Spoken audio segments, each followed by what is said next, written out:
Okay, we'll call the meeting to order. Are there any additions or deletions to the agenda? There are not, and I believe everybody's received the updated agendas with the changes yesterday. Updated as of when? Yesterday, yeah. Oh. There was 2 items added to the closed session. 3 legal update and 4 insurance update. Okay. If there's nothing else to add, we have a motion to adopt as presented. Ken?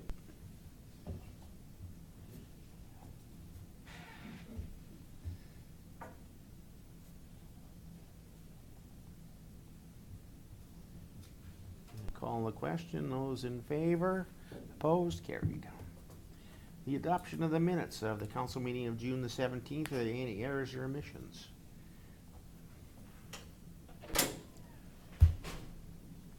Morning, Claus. Bob?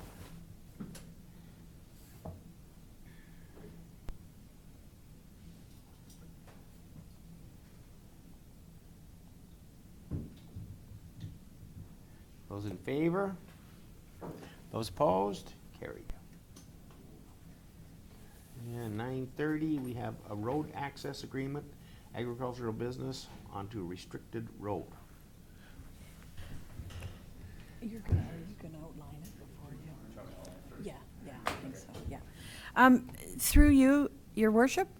Who? Your sorry. Okay.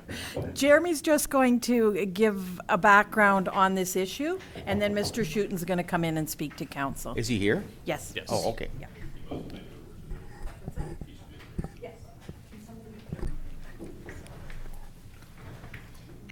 So I'm having a little bit of technical difficulties this morning, so I don't have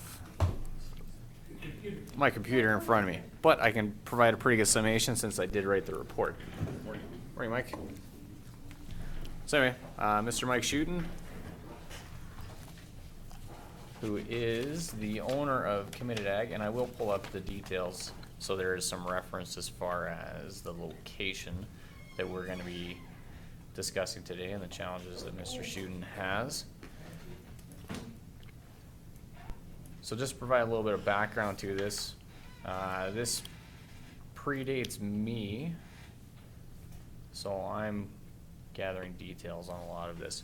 But the town of Colehurst and the county of, or Lethbridge County, well, it was probably the county of Lethbridge at that point, and Lethbridge County entered into an agreement to develop Township Road 92 and Range Road 22-3, which is on the east boundary of Colehurst here. This is that access that was done basically to create a secondary traffic route for traffic to not enter onto Highway 3 because of all the accident concerns from the intersection. So the county entered into an agreement for the development of this roadway. Part of that agreement involved secondary agreements that were to be entered into for agricultural operations to gain access essentially onto the roadway. Now the issue and the concern that has come up that I've had discussions with Mr. Schuten on here in the last little period of time is he owns the northwest of 15922, this parcel back here that's highlighted by that cursor is over top of right now, has a small panhandle access out to Range Road 22-3, which there is about 500 meters here, a little bit over 500 meters, that is all within the town of Colehurst boundary. So as part of our agreement with the town, in regards to the road access on 22-3 and Township Road 92, is we mutually agree on road ban situations and stuff like that, as well as exemptions for different operations. So for this area right here, we would typically have a 75% ban on it in the spring. For agricultural operations, typically we would always grant an exemption up to 90% so they could get product in and out, whether it be seed or whatever that exemption might be. It's very common across the county that we have exemption agreements with areas that are landlocked essentially by a hard surface roadway. So we give them an exemption permit essentially for that, for their operations base. So in Mr. Schuten's case, if this was a purely a county road, I would give him an exemption up to 90% on that roadway. In the case of this, though, it is the town of Colehurst. The town of Colehurst has taken this to their council for approval, which typically I don't bring this to council essentially to offer an exemption to an ag operation. We do that, and then we monitor if there's any damages or anything that are incurred as part of that. The town of Colehurst has council decided that they were not going to grant any exemption, and this goes back to 2017 when there was discussions in regards to making sure there was an exemption in place so that Mr. Schuten could have access to this portion of the roadway, as well as the remainder access of Range Road 22392, so he get his product to market. So I've had discussions with the town of Colehurst CAO, who took that, like I said, took that to their council. Their council has strucken it down. So what I'm coming to you as council today is to offer a letter of support for Mr. Schuten so that he can have access to this small section of roadway that the county has shared in the cost of upgrading with the town of Colehurst, to express our support for ag operations, especially in this issue of being restricted on your product weight loads.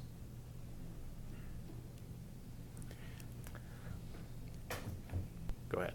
So is that, is there any residence or any business on that piece of land? Or what's there? I will allow Mr. Schuten to talk to that. He owns Oh. Committed Ag, which is this operations right here. Yeah, we own the 79-acre parcel that is listed.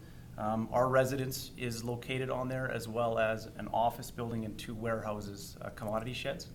And so that is where Committed Ag operates its business out of. So that's that piece right there, That's that piece right there. right there. Correct. And you got two.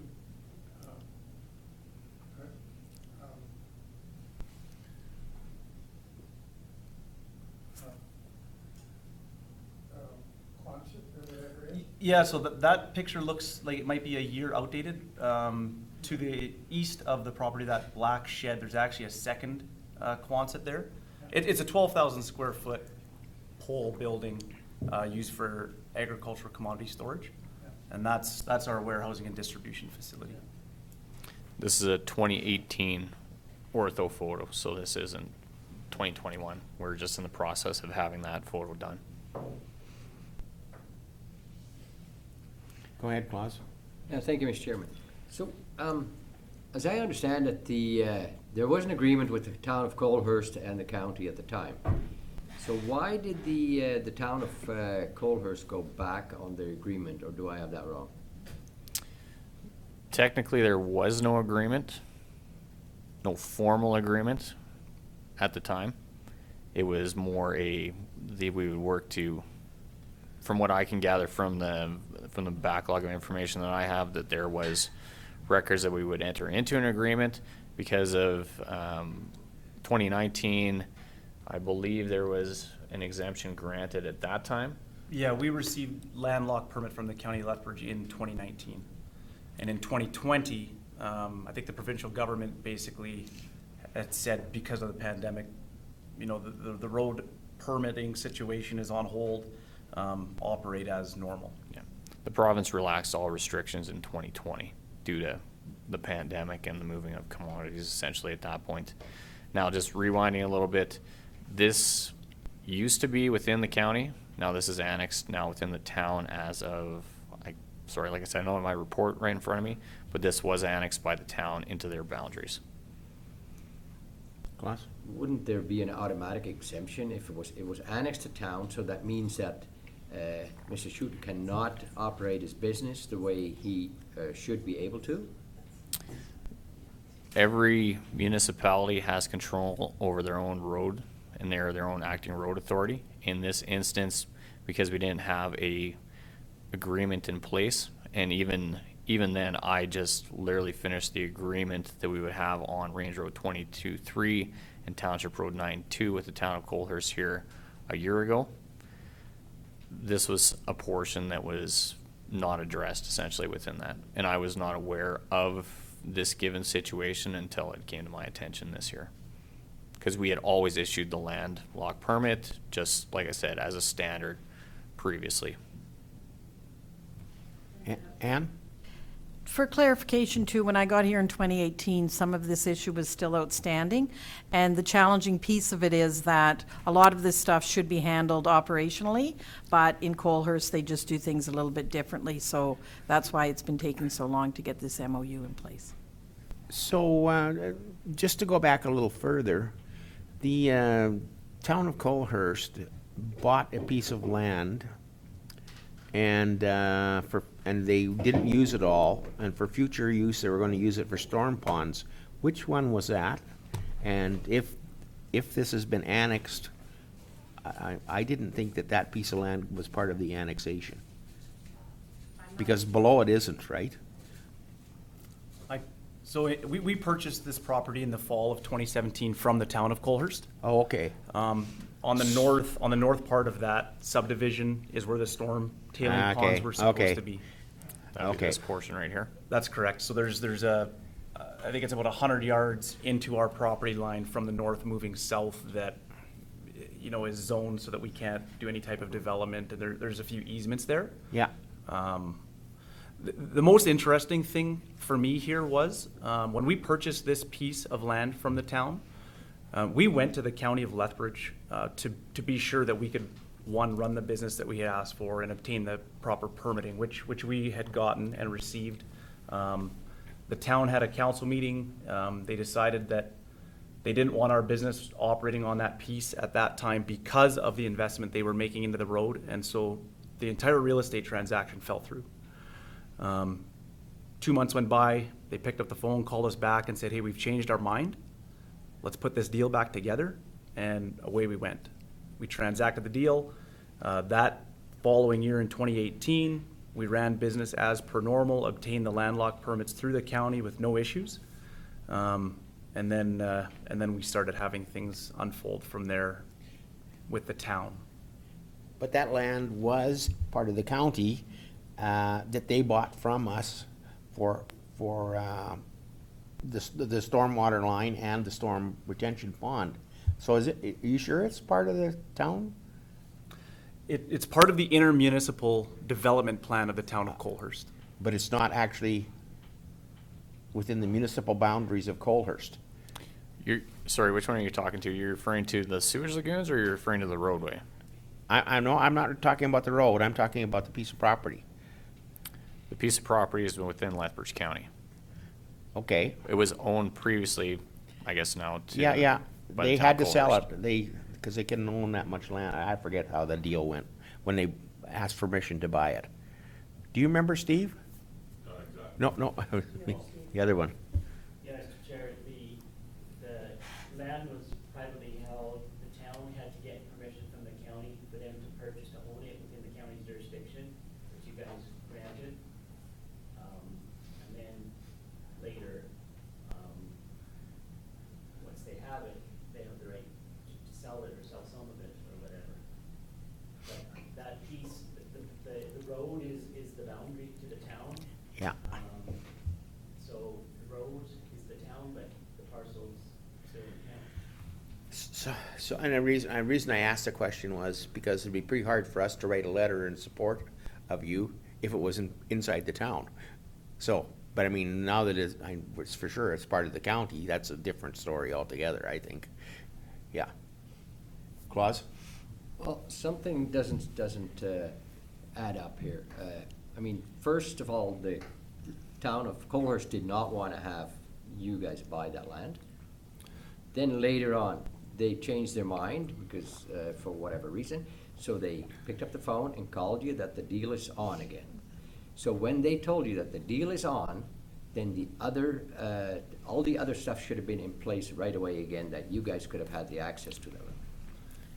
Yeah, to be honest, at that point, there was still some confusion about who controlled that road from our end. And so, once we obtained the permits through the county in 2018, the assumption was made that the county is the one that we go to each year to obtain those permits, until this year. And this is the year we found out that the town has the ability to say yes or no. So one other question is, when they are doing construction in Colehurst, do they still, do they give overweight permits or non-ban permits to the construction companies like to haul cement and gravel and all that in? They would have to. I understand what your inference is in this case is, yes, I mean, if people were looking to get access on there, they would be required, if it was springtime and we did have road bans on that section of roadway, even the Township Road 9-2, Range Road 22-3, the county puts up those road ban signs, and I give a notification to the town that we're putting spring road bans in place. They kind of follow us on that, so anybody that was trying to get access, essentially at that point, as soon as they got to that boundary point, would need a second access permit from the town of Colehurst. Okay, thanks. Ken? You sure? The annexation, that, the west, the east boundaries and the north boundaries of, ended up in,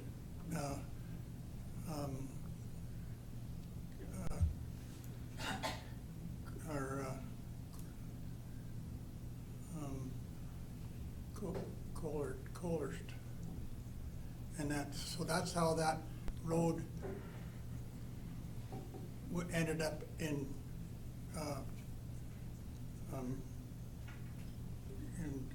with Colehurst. But it stops at the bottom because they took that and did the annexation on that one, bottom one too. But the bottom one is county.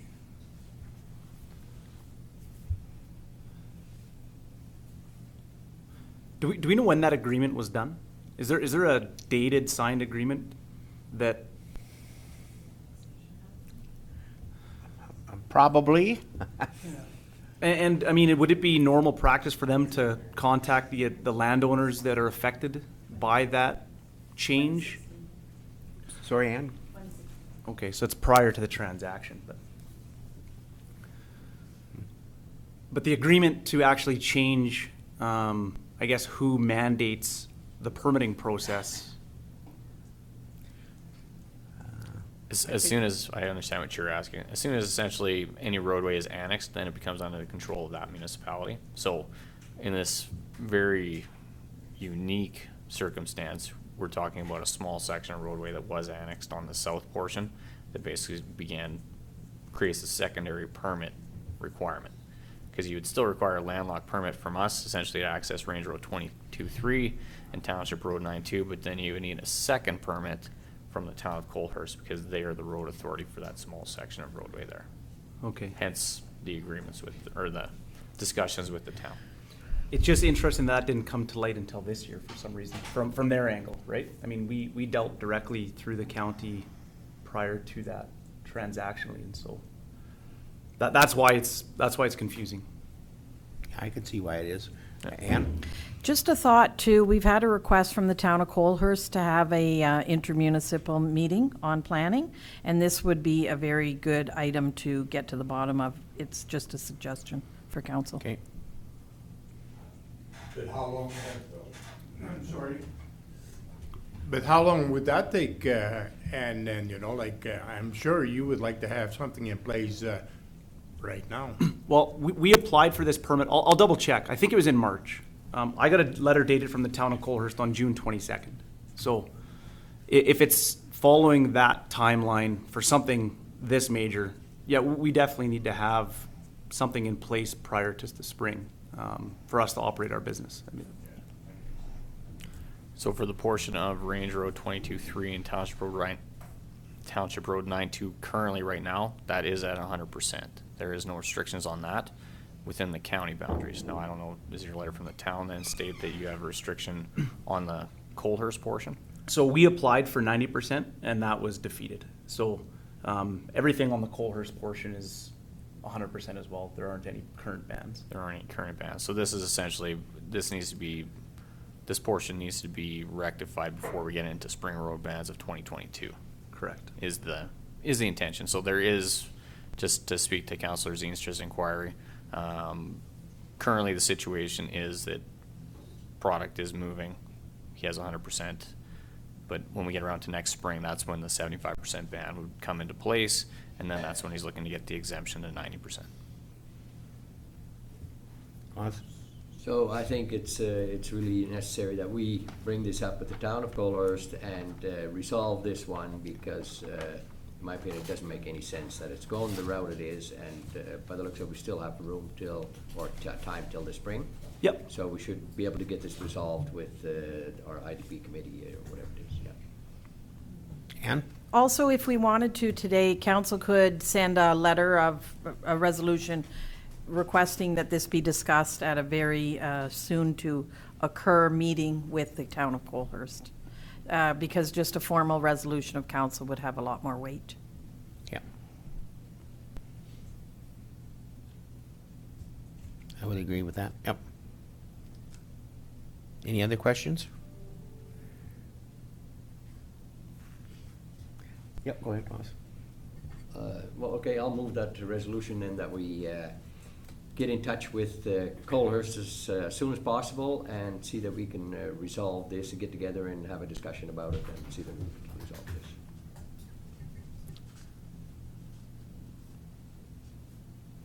Just to clarify that, this is going to be a letter of support, similar to what is in the recommendation portion?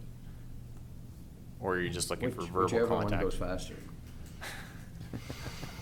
I think it could be a combination letter. Yep.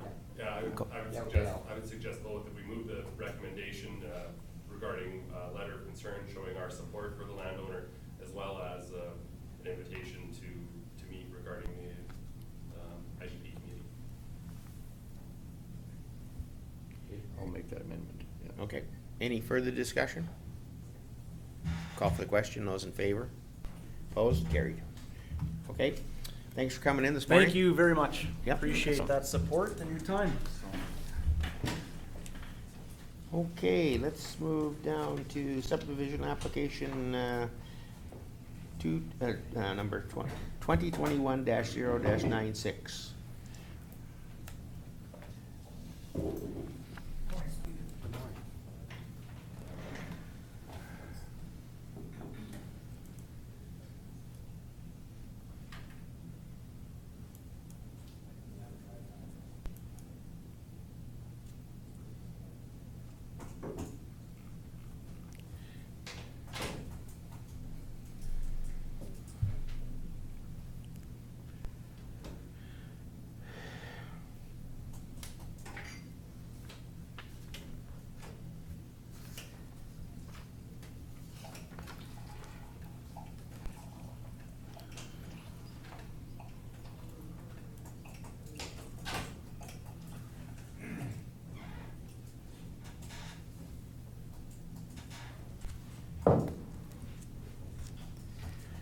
Whenever you're ready, Steve. Slow loading.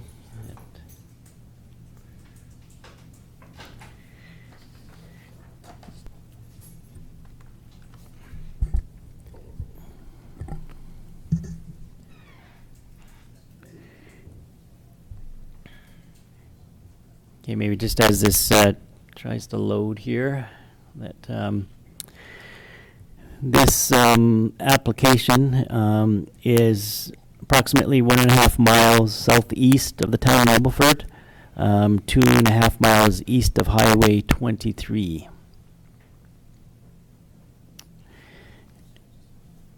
The applicants have applied to resplit an existing 10-acre parcel into two titles, being 6.81 acres and 3.1 acres respectively in size.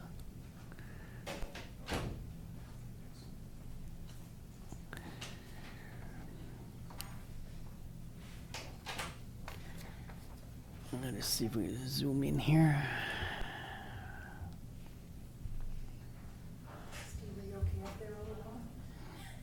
Yeah, it just seems, there we go. All right. So this is the parcel here on the east side of the road. So they're looking to split here just south of the dugout. The south portion will be 6.1 acres in size. There's an existing yard there with a dwelling, garage, sheds, tree shelter belt and such. The north part would be 3.19 acres, at the north end, which is presently vacant land other than the water dugout that's on site there. So the proposed separation is to occur just to the south of the dugout. The existing residence's septic system will stay within the confines of this 6.1 acres on the south. Won't be affected by that. This yard has its utilities in place, so a soils test will be required, however, for the north portion, the 3.19 acres being created, which is a condition of approval on the draft resolution in front of you to just verify suitability for a septic system on that northern portion. So this application does fall under your subdivision criteria as a resplit of a subdivision 20 acres or less in size. The proposed 3.19 acres complies with your minimum 2 acre parcel size. It's above that. The applicant is proposing for now a private cistern dugout system for the new lot for water until such time in the future perhaps that they might be able to get an additional North County potable water co-op. There's no abandoned gas wells and there's no confining feeding operations in proximity where the MDS would be compromised with this application. So during the referral of this application, there was no objections or concerns were received. Since I sent the information package and resolution out, we have received 2 additional comments from ACO Gas and Fortis. Both have no objections and don't require any easements. So with that, I have recommended a approval to you on your draft resolution that's in front of you. With the conditions that taxes are paid up to date, a development agreement is entered into if required.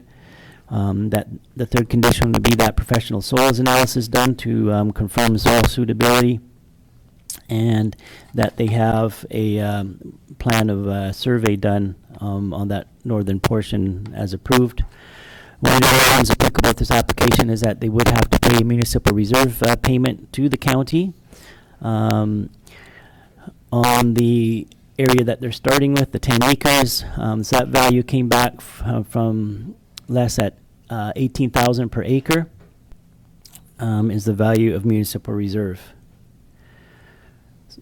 So with that, those 4 conditions and the payment of municipal reserve to the county, I have recommended approval to you as it does conform to your criteria of the bylaw. Morris. Yeah, thank you, Mr. Chairman. When was that 10 acres subdivided, Steve? When was that done? It was originally done back in 1978. 1978, eh? Yeah. Okay.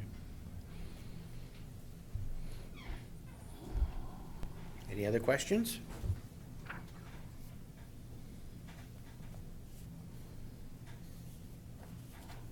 Seeing none, I guess we could use a motion. Claus? I'll move that that the subdivision application 2021-0-096 be approved, subject to the conditions as outlined in the draft resolution. Any further discussion on the resolution? Seeing none, I'll call the question. Those in favor? Those opposed? Carried. Okay, let's move down to subdivision application 2021-0-093.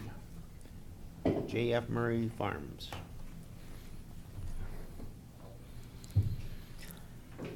All right, Mr. Chair, this next application is just northwest of Picture Butte.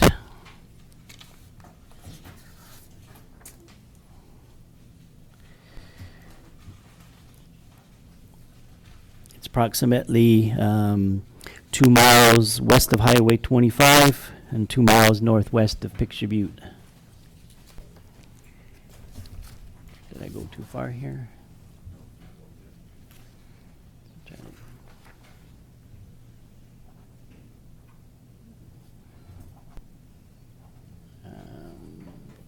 There we go, not far enough.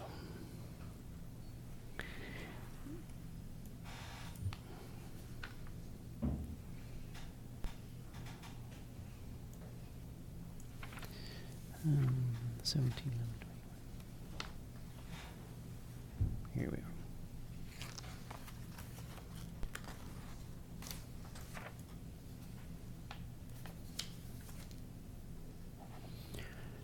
All right, so next application is to subdivide out a 6.55 acre parcel, which would be the first subdivision out of the quarter section.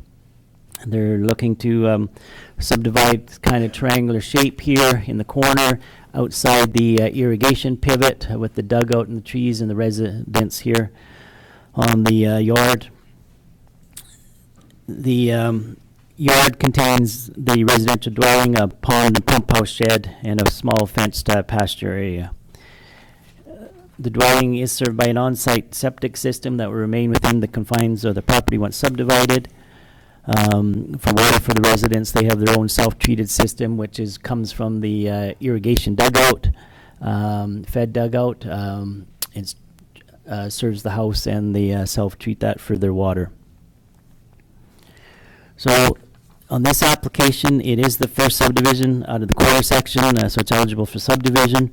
The proposed 6.55 acre parcel size conforms to your bylaws. 2 acre minimum, does not exceed 10 acres in size. And the residual agricultural parcel also exceeds the agricultural parcel size. There are no abandoned gas wells in proximity to this proposal. There are no confined feeding operations where any applicable minimum distance separation would be compromised. All of the CFOs in the area, it well meets and exceeds.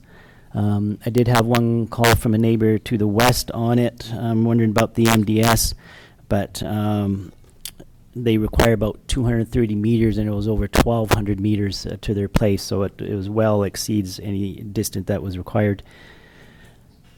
So during the circulation of this application, there's no objections or concerns received. The one utility, ATCO Gas, did request that the county grant a condition of an easement that they require for gas line through there. So with it being the first subdivision out and conforming to your subdivision criteria, I have recommended approval to you. And on this one, it'd just be the 3 conditions of that the taxes are paid and up to date to the county, development agreement entered into if required, and third, that the ATCO Gas easement be finalized prior to final endorsement.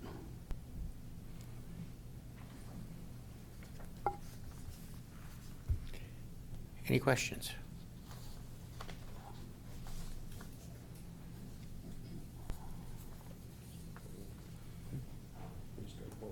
Barry? Claus? Well, I guess I'll make this one then too. Recommend that the subdivision application 2021-0-093 be approved subject to the conditions as outlined in the draft resolution.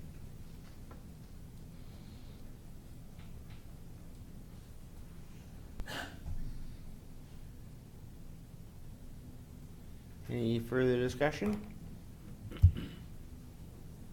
Call for the question. Those in favor? Opposed? Carried. Subdivision application 2021-0-105, Reish.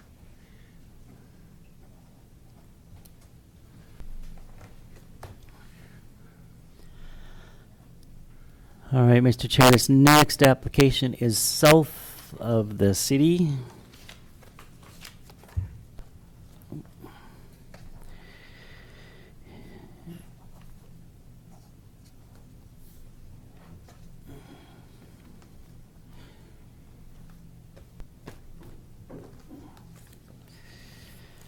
It's approximately 1.5 miles southwest of the Lethbridge Airport and 2 miles east of the St. Mary River.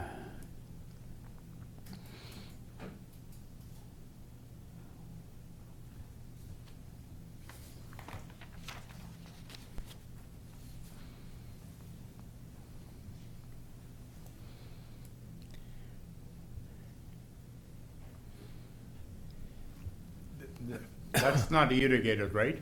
No. No, no. Yes, this application is also for our first subdivision out of the quarter section. There's dry land. They've applied for a 9.27 acre parcel. there, as you can see in the corner. The yard area is largely on the south end, contains shop, multiple garages, sheds, number of green bins. A second older, the original farmhouse, which is no longer used for that, kind of a storage building. The proposal is to square off the subdivision to the north quarter section line. This area up here actually includes the septic field system between here up to the dugout. This actual area is not, as you can see here, part of the cultivated farmland, where their septic system's located within there. In reviewing this proposal, there are no abandoned gas wells in proximity. There are a number of gas pipelines. You can maybe see it from the diagram in your package there with the sketch that crisscross through the quarter section, but none are located in the yard area where we're doing the subdivision. And obviously down in this area, there are no confined feeding operations in close proximity. So the proposal is eligible for subdivision consideration as original farm stood out within the quarter section. The land is just outside. It's adjacent to the boundary with the city of Lethbridge. So this road here is the defining boundary with the city. So it's just outside that. So the IDP with the city is not applicable on this application. It is within the area of the airport. The airport, what we call the airport vicinity area. So it was circulated to NAV Canada. NAV Canada has no concerns or objections to the proposal. One of the things is due to the proximity to the St. Mary's River and the valley there, just being on the upper bench here, it is identified as potentially containing a Historic Resource 5 paleontological category. So the application was referred to Alberta Culture, Multiculturalism and the Status of Women Department. No comments have been received at the time of general report, but the typical practice is a first subdivision out of quarter section. They don't have to do anything special, and they aren't required to apply for what we call clearance from Alberta Historical Resources in order to proceed. So on this application, I have recommended approval to you on the draft resolution as a first subdivision of the quarter section. The conditions would be that property taxes are paid up to date, development agreement is entered into if required. ACO Gas has requested an easement on this application. And the fifth condition does refer to meeting any conditions of historical resource or obtaining clearance if required. To this date, Alberta Culture has not responded to the application, so I suspect they will not have to do anything prior to final endorsement. But when I sent this to you, brought to the county, which is almost like 2 weeks ago, I put that on there just in case that over these last 2 weeks something came in, but we haven't received anything. So, but on the basis of it being no objections are concerned and it conforming to your criteria, I have recommended that approval to you as outlined in the draft resolution. Thanks, Steve. Any questions? Go ahead, Morris. Yeah, thank you, Mr. Chairman. So ACO Gas is asking for easement on that subdivision? Yeah. Why? Because they're not even there, right?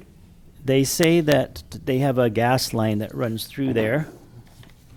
That's not protected.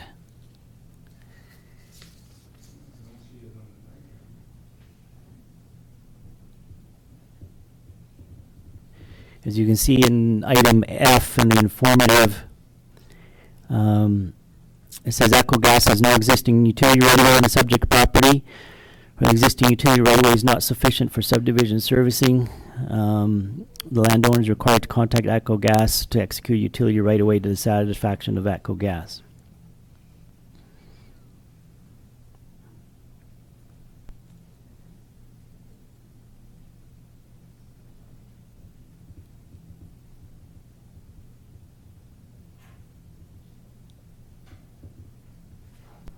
Well, Steve, could it be from the wells to the west?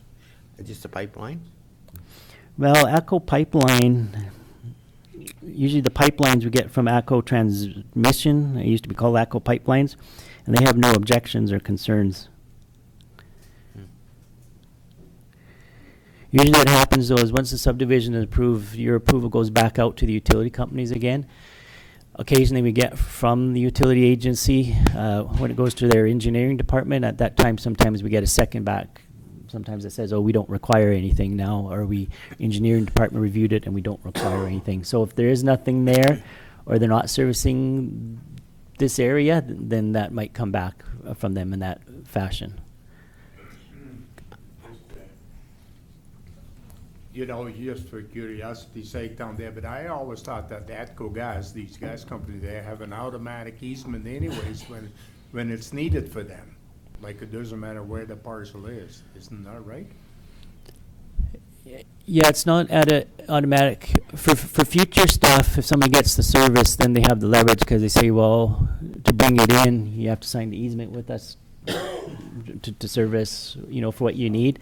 But on the subdivision, what they're trying to do, or what the subdivision regulations requires us to do, is to capture existing stuff that was there previously and there was no utility put in right away put in place prior, whatever. So,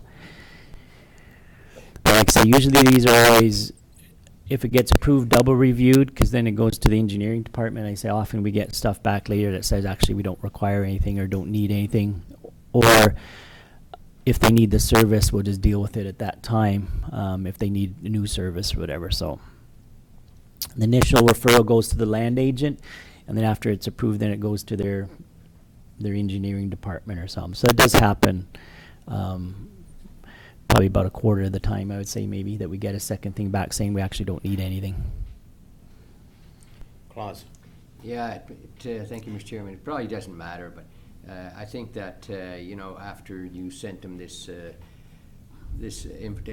invitation to see if, you know, they had any objections to it, they probably realized that they didn't have an easement, and they probably thought, hey, we better get one in now that we can push one through. Yep. That's what I get out of this whole thing. But it's probably okay. Any other questions? So Steve, you talked about abandoned gas wells. Yeah. Are there any of the oil wells to the west abandoned, or are they all in production still? Because there's quite a few oil wells to the west. I don't know, because I can't say for certain. I'd have to go on the Alberta Energy Regulator site to check. Okay. On the subdivision, they have to provide it to us for the quarter, because we have to make sure the distance that we meet the distance back. Occasionally you get one in a yard or something. Yeah, they're across the road Yeah, so that'd be to the west. to the west. Yeah. Yeah. So if it was, it'd be far enough away. Okay, and then that big transformer station, or whatever you want to call it there in the corner, that has no influence on anything, does it? No. Okay. No.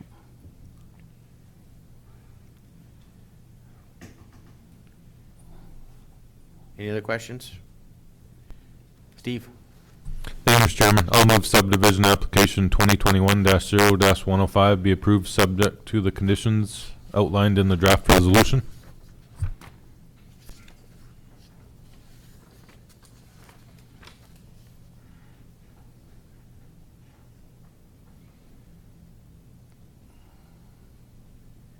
Any further discussion?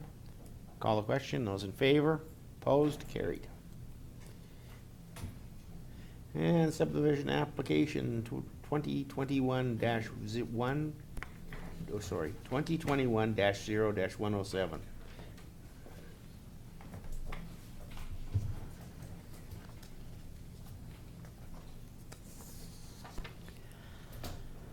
Mr. Chair, this next application is located within the Stewart Siding Industrial Park.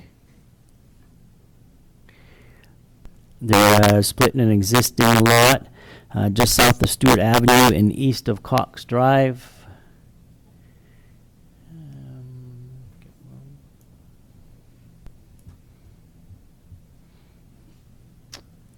Right here where the cursor is. The application is to split a 5.1 acre industrial parcel in Stewart Siding here is zoned as rural general industrial to create two equal-sized lots, each at 2.59 acres respectively in size for industrial use. The parcel is presently vacant. As you can see currently here, there's a access approach on the north side to Stewart Avenue. The south lot here would have to take access off of Cox Drive, just like the one across to the west there. The applicant is designed to split those lots and develop them in the future. They have put together a development application for the county on the one lot to start the construction of a commercial multi-bay building to lease out or possibly subdivide and sell in the future those commercial bays. For servicing, cisterns for water would be used, as many businesses currently do in Stewart Siding. Septic would be managed through individual septic tank pump-out systems. Any of the businesses there would be low volume water users, guys doing shop work and that type of thing. So likely would just be, a small bathroom in the corner type of a thing with a sink and a toilet, so not using water for processing type of stuff, obviously.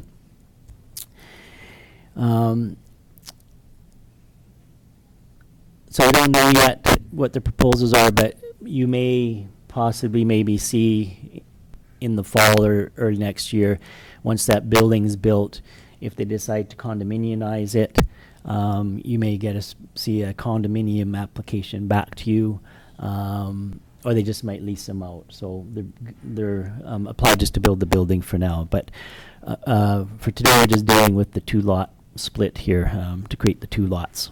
So this application is eligible for subdivision consideration within the county's subdivision criteria for the Rural General Industrial Land Use District in the Stewart Siding Industrial Park. The proposal complies with the lot size criteria, which is above 2 acres where municipal services are not available. The proposal also complies with the 1981 Stewart Siding Area Structure Plan. That plan is a little bit dated, but there are no specific policies that prevent the re-subdivision. And there's no specific criteria relating to particular lot layouts or sizes other than meeting the minimum requirements of the bylaw, which it does in this case. This proposal is situated within the Lethbridge County and City of Lethbridge IDP boundary. However, given that the proposal is within an adopted area structure plan area, we have a policy in the IDP says that we don't have to refer it to the city in those cases, and it does comply with the few IDP policies we have that are applicable to this area and the Stewart Siding. So with that, overall, there's no objections or concerns received on the application. At the time of the gender report, there are no utility easements requested. I have since received a few more replies. Talasaco Forest, none of them require an easement or object. Alberta Transportation has granted an approval. It's within the distance to Highway 4 there, but they have no issues with it. Access is internal within the Stewart Siding, and 2 more lots won't cause any stress or additional traffic concerns at the intersection there at Highway 4, so they've granted an approval. So with that, I have recommended approval to you with the conditions of property taxes being paid up to date, a development agreement entered into. They will need another approach there for that south lot. They submit a final plan of survey, And when I sent this to you, I did have the easements for utility agencies, but we don't need anything because we've heard back from them all now. And I will note that in this case, there's no municipal reserve payment because when this lot was created along to the other ones here, it was paid at that time, so it's paid out. So there's no MR provisions on this application. But so on the basis with it complying to the bylaw and the Stewart Siding Area Structure Plan, I recommended approval to you as outlined in the draft resolution with those conditions. Thanks, Steve. Any questions?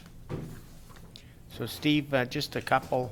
I noticed they're both numbered 26 originally. Have they been split? Because they all belonged to Charlton and Hill at one time. Yeah, back in, I guess it was 2005 that it was registered in 2006. There was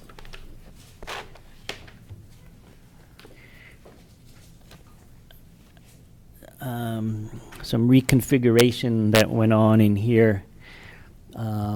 This was all one title, and these lots were created here, and this was split here, which created this. Was part of that 2005 subdivision, and then it was registered 2006. That's why it's the 2006 number. So, but I'm in the picture with the where the Quonset Here? the shop are. Yeah. It's numbered 26, and so is the one we're splitting today. Does that make any difference? No, it's block 26, but Oh. this is lot 2 and this is lot 3, Oh, whatever. okay. So And one other thing, all the dirt they hauled in there, will that make any effect on the drainage in the area? it's my understanding from talking to Hillary or Sarah before, whatever, that as part of the development application on there, they're doing a lot grading plan that they're submitting to the county. So that should be dealt with through that process and the development permit stage they applied Because for they put a lot of dirt in there. just recently. No, That- a couple of years ago. That They put dirt in the other lots now on the that was south. with Cox when Cox had it. Yeah, over from Cox's here. Yeah, when he had it. Yeah. Huh? Oh, it was pretty low. Yeah. But I know at one of our recent development review meetings, we had, when I brought up this application, was they talked about, when they applied for development, about the lot grading plan. Jeremy? Just in response to your inquiry in regards to the drainage, Mr. Chairman, currently right now, I have my survey staff working on checking all the culverts throughout that whole subdivision. The water essentially on each of these lots goes, north and west, so off of those lots, primarily it would go to Cox Drive, to the ditch on that side, on the east side of the roadway, and then on Stewart Avenue to the north. And there is a culvert from the intersection of Stewart Ave and Cox Drive that then goes further to the north, and this ends up going under the transportation right away eventually. It goes into those three ponds there, Yeah, doesn't it? it goes Yeah. to the north up that way. So we are checking the actual ditch bottom as well as each of the culvert spots, and that was actually a request that we did receive from, or an inquiry we received from Casto Developments as well. Any other questions?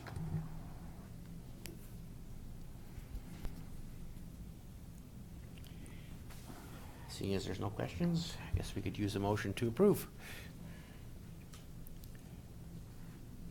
Ken? Any further discussion? Seeing none, call for the question. Those in favor? Opposed? Carried. Thanks, Steve. We have no public hearings today, so next is municipal services.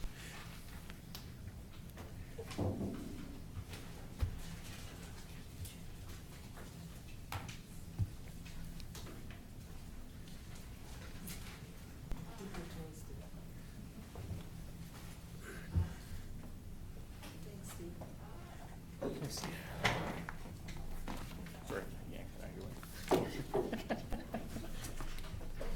trying to sit down. Get out. Thanks, Steve.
Yeah, thanks, Steve.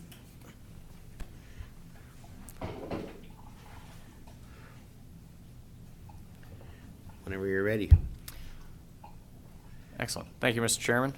I'd just like to say I skipped over a little bit of a formality here this morning. Good morning to all. Mr. Chairman, Council. Kind of just went straight into business, which is always good, but it's nice to see faces finally around the table. So I can test reactions now to different things that come out. Except for I'm going to have a little bit of eyes on the back of my head to catch these two off to the side still. You know, the only disappointing thing about this thing is you can't go into the bank anymore with a mask on. Surprised that you didn't say that Morris should wear a mask. It's not required anymore. I don't know what the fall means, but well, we'll go with it for now. So anyway, today I'm here to talk about a number of different documents, but I'm going to start here with the first agenda item I have, which is rescinding policies that are going to be amalgamated into the Public Works level of service policy. So as administration has been reviewing a number of existing policies, the ones detailed in this document here involve ones in our 300 and 600 documents, and they all are going to be essentially amalgamated into the level of service policy that is the next agenda item. Lots of these are repetitious in the cases of even some of the right-of-way purchasing or right of entry, as well as fencing, crop damage, those kind of pieces. All of these policies have not been updated in a very long period of time. So the ones that I have on the list for discussion today are Policy 312, crop damage, Policy 313, fencing, Policy 315, purchase of right-of-way, Policy 316, right of entry, 317, road construction program, 609, road top vegetation control, 610, seeding county right-of-way and borough areas, 611, back sloping and vegetation management. So most of these policies, I'm not going to go through all of the details unless everyone really wants me to recite every year that these were adopted. Most of these have not been revised in any shape and form except for one that was revised in 2018, which was an ASB policy. That was Policy 610. Most of these are near 10 plus years, essentially, since they've been updated or revised. All these policies were updated by, or were passed by council in their, back in 79 and 80 and 93 by the looks of most of these policies. And now we're essentially, as administration has been reviewing these, then we're looking to update these accordingly. So in developing the Public Works level of service policy, these previously adopted ones were reviewed for relevancy, as they are necessary procedures that address situational controls during construction or other operational activities that the Public Works Department would have or the ASB Department would have at any given time.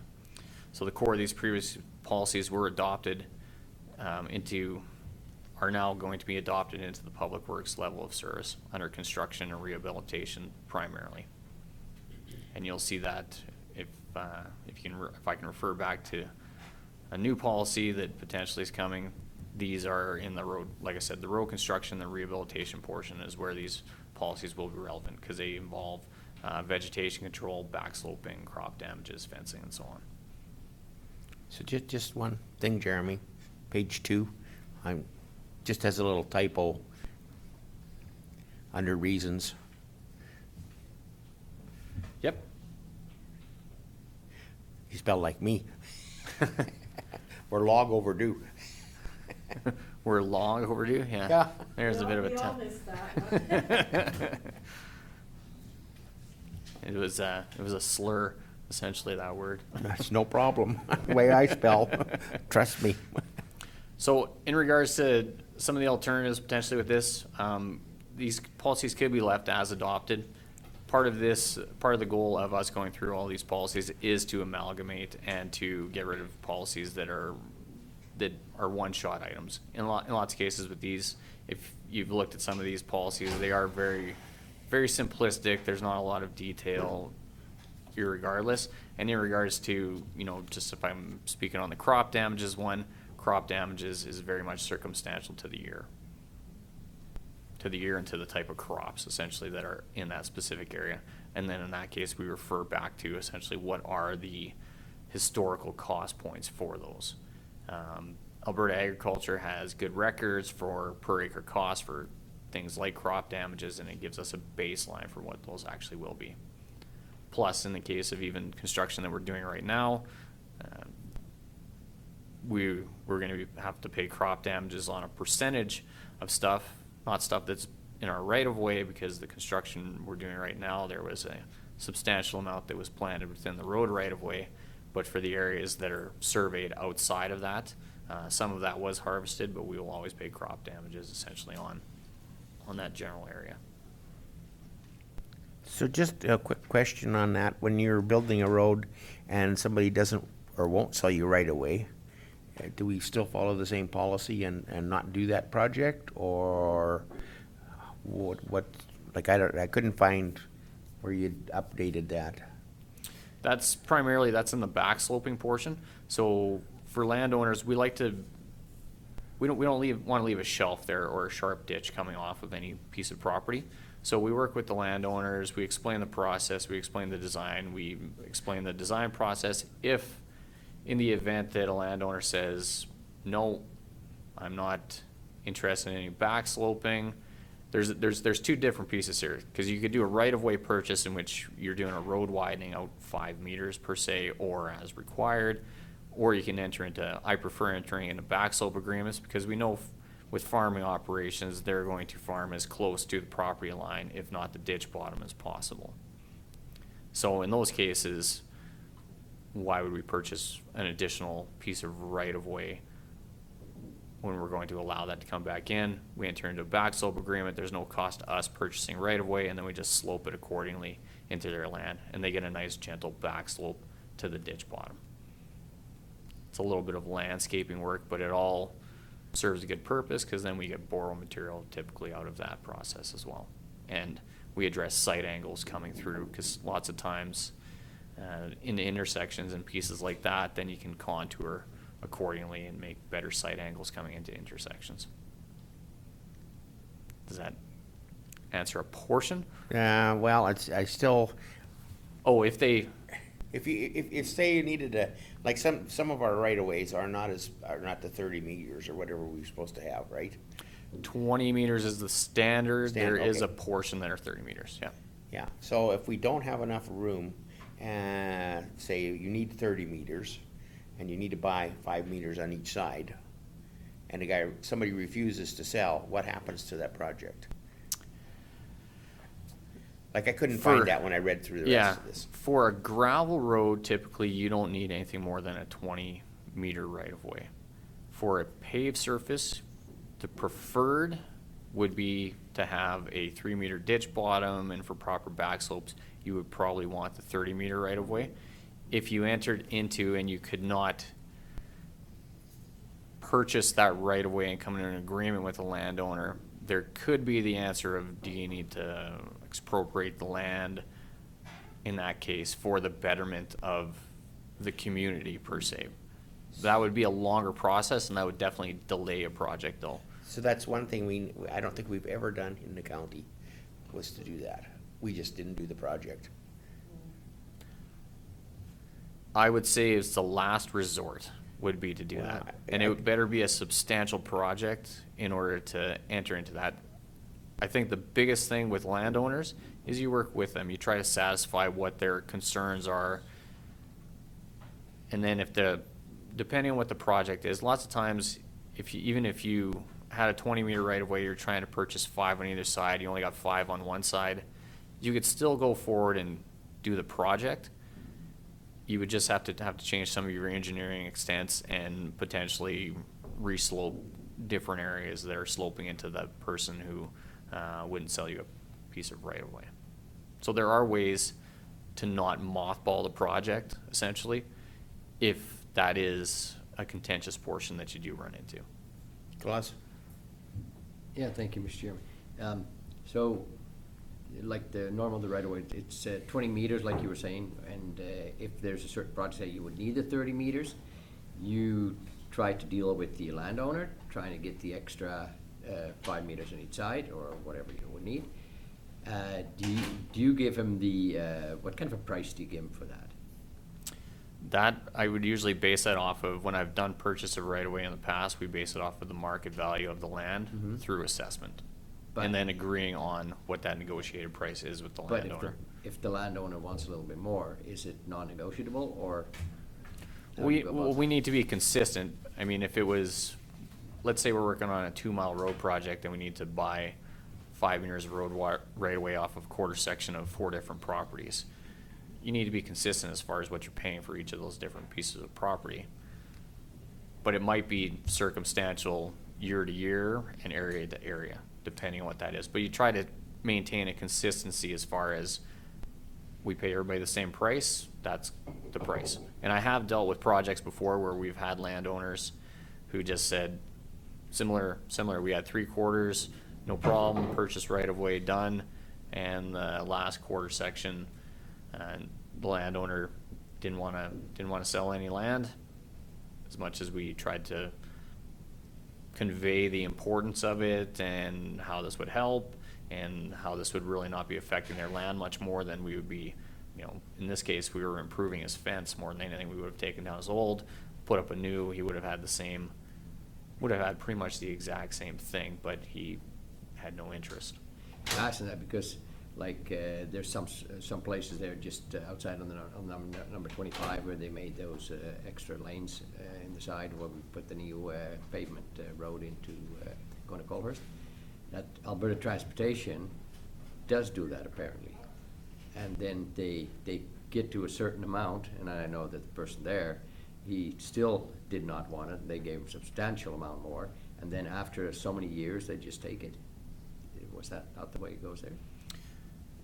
Typically, sometimes you might have to involve a land agent essentially to get to that point. I mean, the hope is that you have a good relationship with those people that you're negotiating with in good faith. That's not to say that at some point down the road that somebody is going to put up a red flag and they're going to hold you hostage or try to hold you hostage for a percentage of that project. Now, depending on the extent of the project, in the case of an Alberta Transportation Highway, they're looking for a substantial piece of land essentially for their right-of-ways, because there's always twinning factors and widening factors that they have larger, 30-meter right-of-way, they even go bigger than that on a lot of their secondary highways. So it's circumstantial. I mean, in the cases of that would be something that if we got into a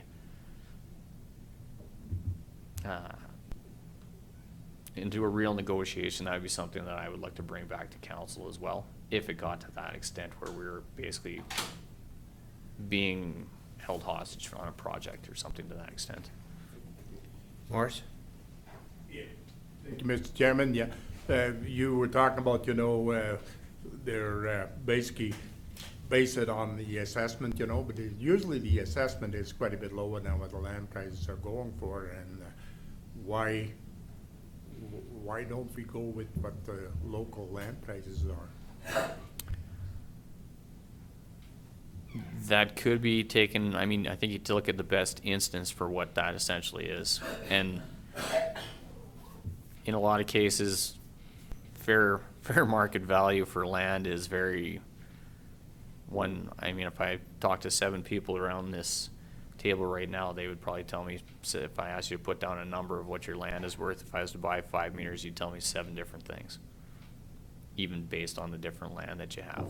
But to go off of an assessed value, the assessed value is somewhat more concrete because it's a set value.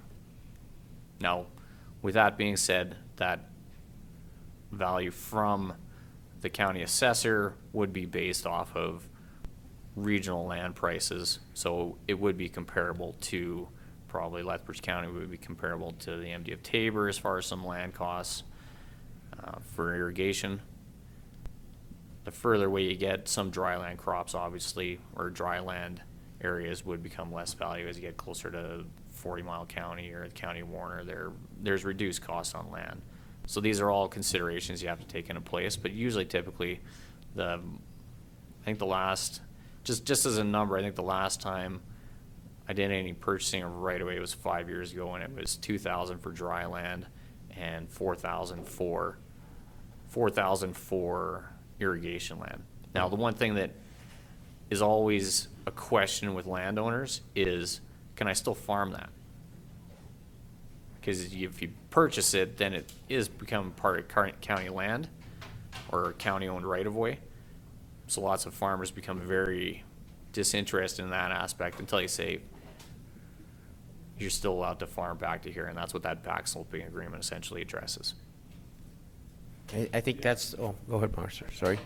Yeah, thank you for that, but the thing is, you're saying you use not 2,000 and 4,000, but it's substantial higher than what that is, like irrigation right now is selling for 16,000 plus an acre. So that is quite a bit higher as what you're speaking on there. However, those things can be worked out or whatever. But if they don't want to sign and it's needed down there, so you want to expropriate, and anyways, how long does that take? That could take a very long time. Could take several years. I mean, in working in city environments, I've known that that's taken anywhere from 3 to 5 years. But usually, you're starting that process well back from when you've got your project forecasted. The one thing I just want to make one more comment in regards to the right of way. The one thing that my preference is, especially on gravel road construction, is, and I can't speak for Devin on this one, but on gravel road construction, we would rather enter into backslope agreements with individuals than purchase right of way. Because purchasing right of way, like I said, it gives that impression that we don't want you to farm any portion of that, versus if we do a backslope agreement, nobody's losing any land, there's no transaction. We enter into a backslope agreement, they get a gentle slope into their existing land, and we maintain the 20-foot right of way, or 20-meter right of way. That's the preferred route versus, I know there was a period of time where everybody said, well, you got to buy it. Honestly, there's no purpose to buy it, and then just basically, I'm not going to go around and ask for rent for people that are farming the right of way essentially at that point. I think we can all say that there is plenty of farming of the road allowance throughout the county, that we're not exactly going around charging rent for that land. I just wanted to, name an example. And I remember that for some years back when I was at the LNID, we had to do major pipelines structured, and there's one parcel that he was holding it up, and he said, well, go through the avenues of expropriating, but anyways, that would take 4 or 5 years. So anyways, and I'm not sure if the county or the municipalities have that power or whatever. We finally kind of paid the man what he was asking for, which was substantial more than what the norm was. Can the county do that? How, and and we were, at that time, we were talking about it, well, that might be president's heading, or whatever. It never was. It was just happened with that particular guy, and we did, and we went ahead with the project. Can the county do that too? As a municipal entity, yes. I mean, we can expropriate land if required, and we can supply good backing for why that is needed. We have to show a need. I mean, you can't just say you want something. You have to provide a substantial need. So in the case of a pipeline, it's a need that benefits a vast majority of people. If we're doing a road right of way and we need that to provide the road structure or many different instances, we're saying this is a need for the public. It's very similar to having utilities in the right of way. It provides to a vast array of people, it provides a need to the public. It's not a want, it provides a need. I understand where you're coming from with the assessed value the assessor provides, but in most cases, it's not very accurate. Because like if you pay, I'm just say dry land, if you pay $5,000 an acre and you come along and the municipality only wants to give you 2, like you're losing money. So, that's not really right. If you pay a mile down the road, you pay the guy $2,000 an acre, yet I paid 5 for it. That's too big a difference. And that's where, like I said, I prefer to stay away from purchasing right of way and just literally trying to enter into backslope agreements with people so that there's no, they're going to farm it, we'll put the topsoil back into place. Nothing changes essentially, except for they get a better backslope. Go ahead, Morris. Yeah, thank you, Mr. That's basically is what happened with that Kip Road, isn't it? When we put that in place, we had difficulties getting, the extra right away what's needed down there because we wanted to pave it and we couldn't get it, and that's why you see pretty steep embankment down there because we couldn't get it. Isn't that what happened? Yeah. You do run into those instances, and then it's a question of how do you modify your project essentially to still provide the best possible roadway for the public.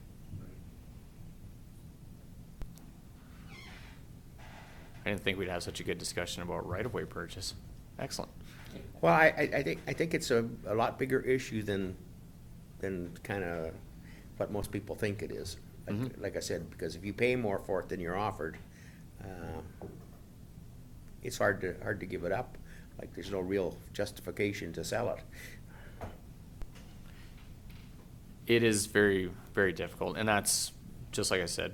That is why we encourage just entering into backslope agreements. For a gravel road, for a standard cross-section, you really don't need more than essentially that 20-meter road allowance. It's just nicer to have, when you get to that ditch bottom, to have a nicer backslope coming off that versus having a sharper V-ditch, per se, just a property line. It's easier for us in running equipment, too, is when you go to a V-ditch and you do have that sharp bank, that becomes more heavy excavator work versus if you have a gentler back slope, then you can run your bigger equipment, your scrapers and your graders into that area to essentially create that more gentler back slope. And typically most farming operations prefer that irregardless because they want to be able to run their equipment, out on that edge. Morris? Yeah, me again.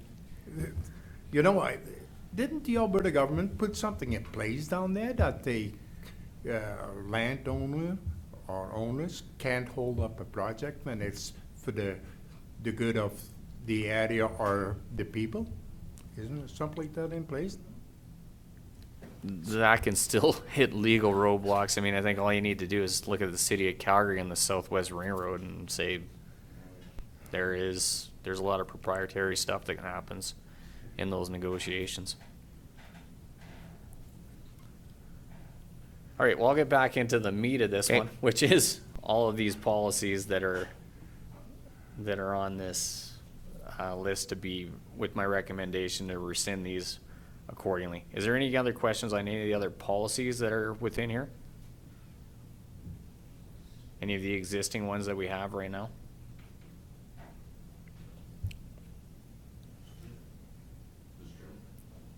Oh, sorry, Steve.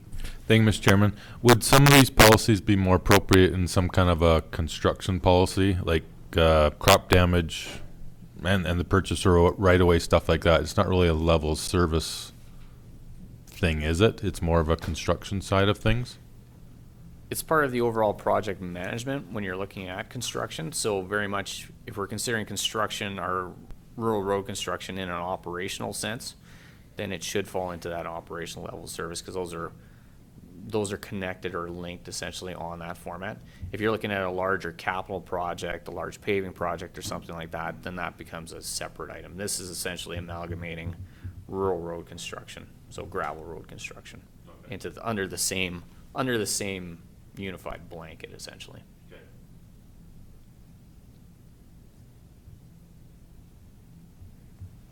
So you would be bringing back all this amalgamated into a new policy? Correct. That's the next item on the agenda. Okay. Well. Go ahead, Klaus. Thank you, Mr. Chairman. Then I'll go and do what is recommended here to rescind each of the following policies: 312, 313, 315, 316, 317, 609, 610, and 611. Point, just a clarification point. I believe we should have separate, Larry, I'm looking at you, separate for each bylaw to rescind. Do you want to give us your expert advice? Sure, I was just thinking about this in anticipation of that question. And I think, there are 8 of them. You could, council does have the prerogative of making one motion and wiping them all out.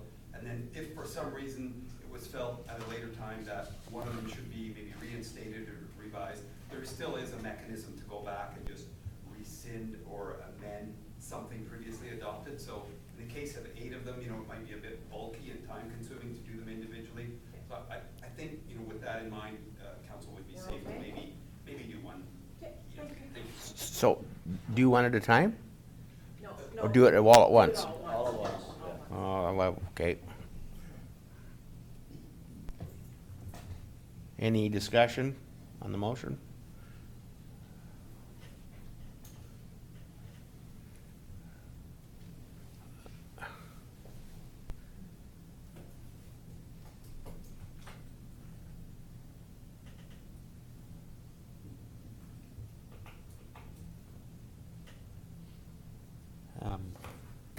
I struggle because when I read level of service, I didn't particularly see a lot of this covered, so I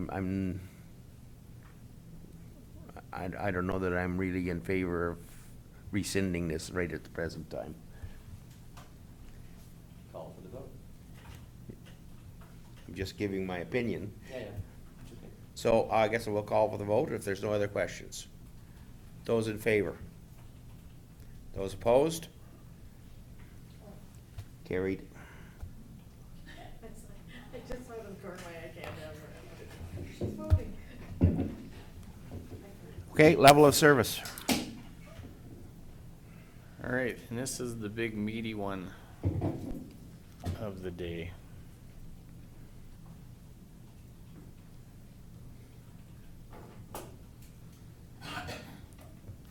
So over the last several years, and I'm sure over as long as counselors have had tenure, there's always a question of what the level of service is that we provide to the public.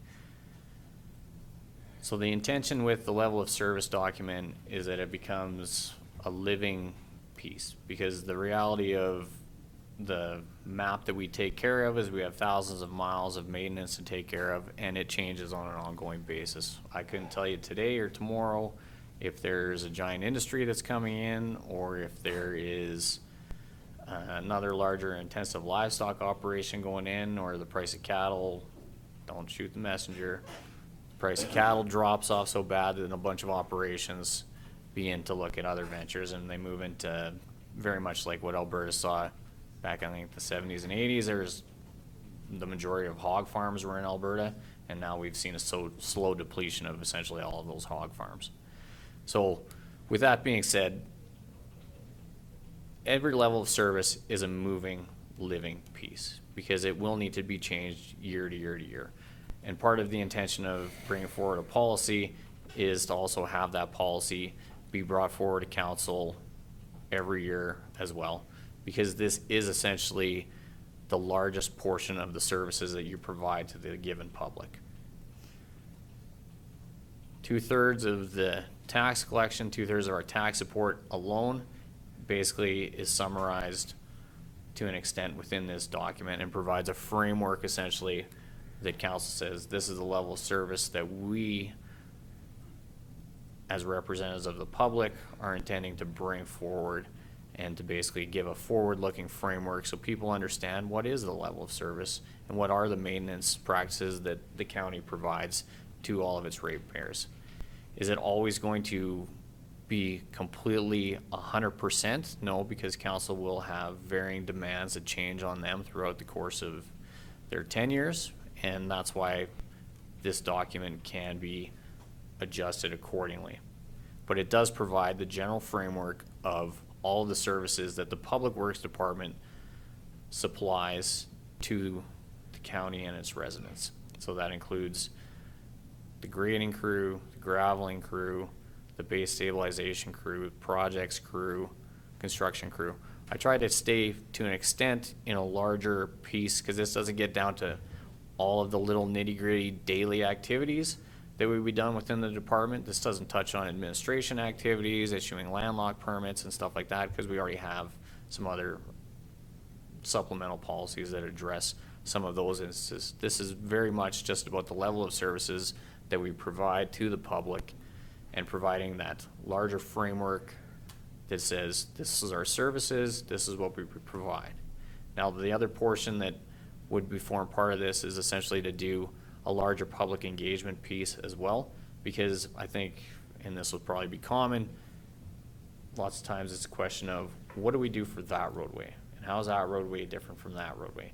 And these are all things that we assess on an ongoing basis, and it becomes part of our overall analytics that we provide on all of this vast road network on an ongoing basis. But these are all questions that you get on an ongoing basis, and you probably, I mean, I like to get answers when I ask questions to things, or if I can't research it, and if I can't see it, sometimes that's a very difficult thing to translate. So the idea with this is it also provides something that you can say to the public, here's what we can provide. Now this, what we provide, is also based on a finite budget, because nobody wants to see their taxes go up, is the common thing that we will always hear. And they're always wondering, what are they paying tax dollars for? And it is for a range of services, but that range of services can very much be, if you're only using 1 mile of roadway, you might not see the merit of it, but then you're also getting other things like fire and recreation subsidies and some other things that's part of that. But for a lot of the operations that we have within the county, people are using many miles of roadway. So there's a lot of usage that goes on within this area. The level of service provides an accountability piece for us as operations and administration as well, because we need to be accountable to council about what we provide for services and trying to provide that baseline to the public. I would rather prefer that we say, here's the target of what we're trying to achieve. Well, another IT problem. For us to be accountable, we also need to set targets. So those are targets that we can actually achieve, and I can actually communicate those targets if they've been achieved to council, if they've been achieved, if they've been exceeded, and so on. But all these things need to be quantified. The hardest part currently is in a lot of that quantification part because of some of the past record keeping and data collection. I can't necessarily say precisely exactly what was provided. We've done a lot of tracking as far as just what the overall budget is, but this document gets down into a little bit more specifics about, I'll just pick a particular instance, we grade a priority 1 roadway anywhere in the range of 12 plus times per year. It gives a range of values, but it says this is what we're committing to essentially try and do to provide services to that roadway based on the fact that it's priority 1, which says that it's a higher use gravel roadway. If it's a base stabilization roadway, this is the level of service we're going to provide to that roadway, whether it's we're going to do calcium injection on it or whether we're going to treat it as more of a grade and pack roadway. What are those things that we're going to provide as part of this overall piece?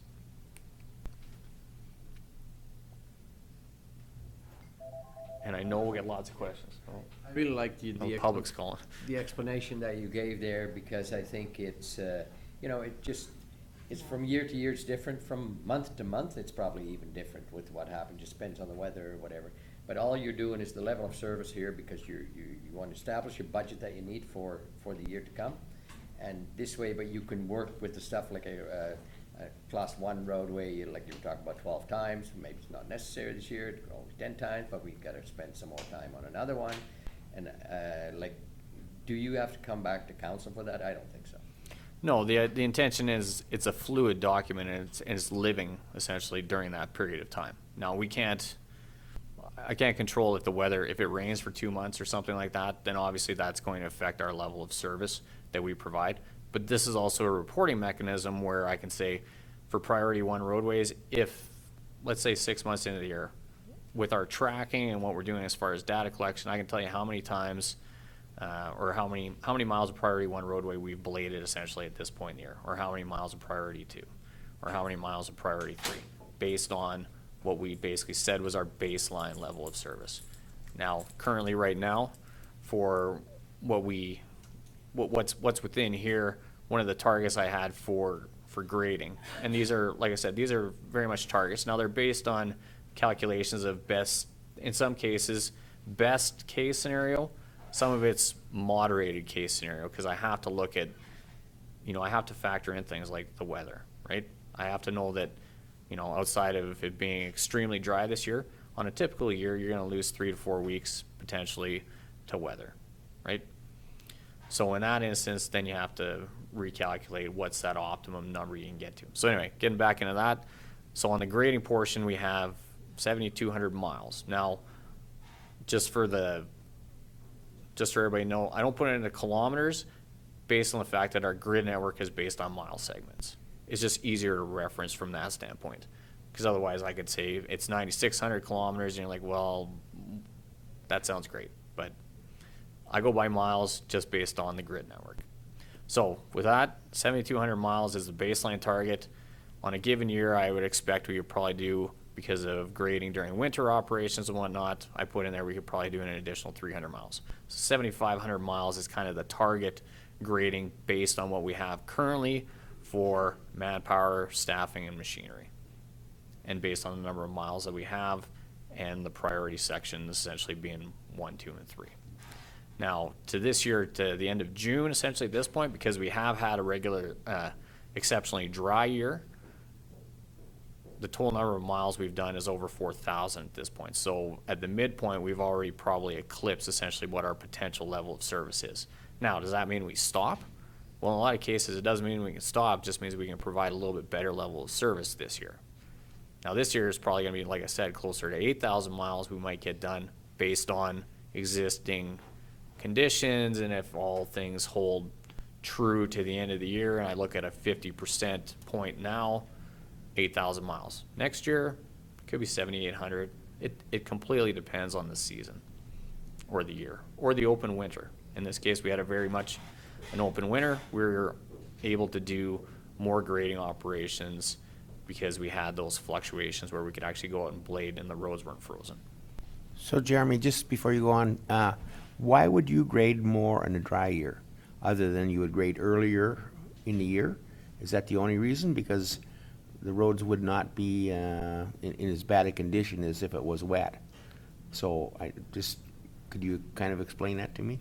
So in a dry year, typically we just have more opportunity to actually grade roadways because we're not dealing with wet conditions. When we're dealing with wetter conditions, if we have, let's say, like I said, 3 to 4 weeks of wet conditions in the spring or something like that, those are days lost that we're not going to be able to do any grading activities. So then we're playing catch up the whole time. And then as an operations base, we need to decide whether or not we're going to do certain maintenance activities and shift over to bring our mileage back up to speed to get roads back up to a better condition for the traveling public.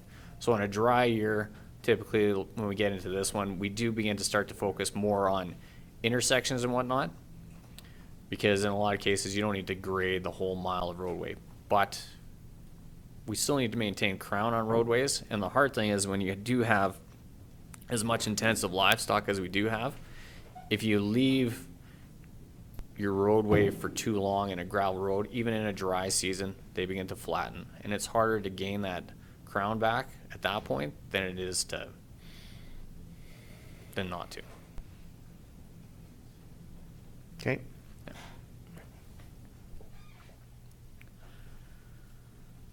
All right. So just going back into a little bit of previous history on this one as well. Some of the previous council direction, so there was a level of service policy that the county had that was readopted back in 2010, and it did provide a bit of a baseline for services, but it wasn't a document that was actually followed.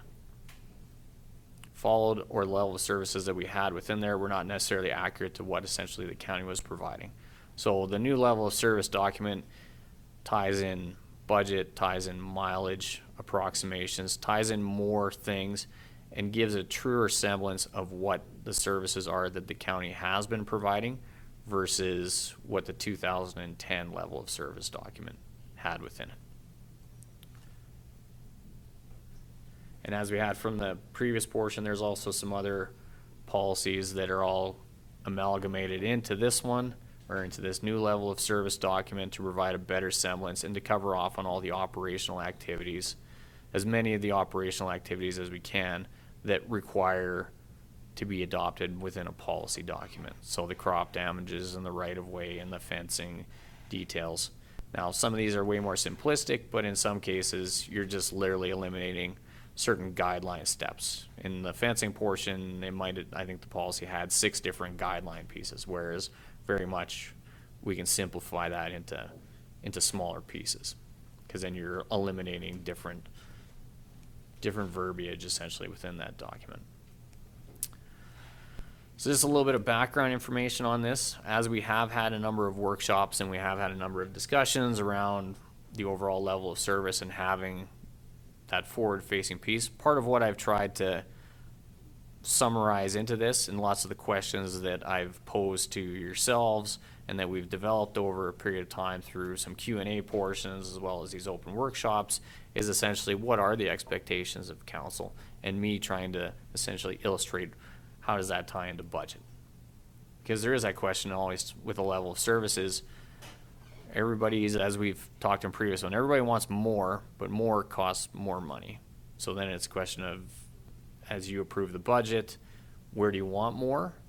Or can we stay relatively static essentially in some of our service portions?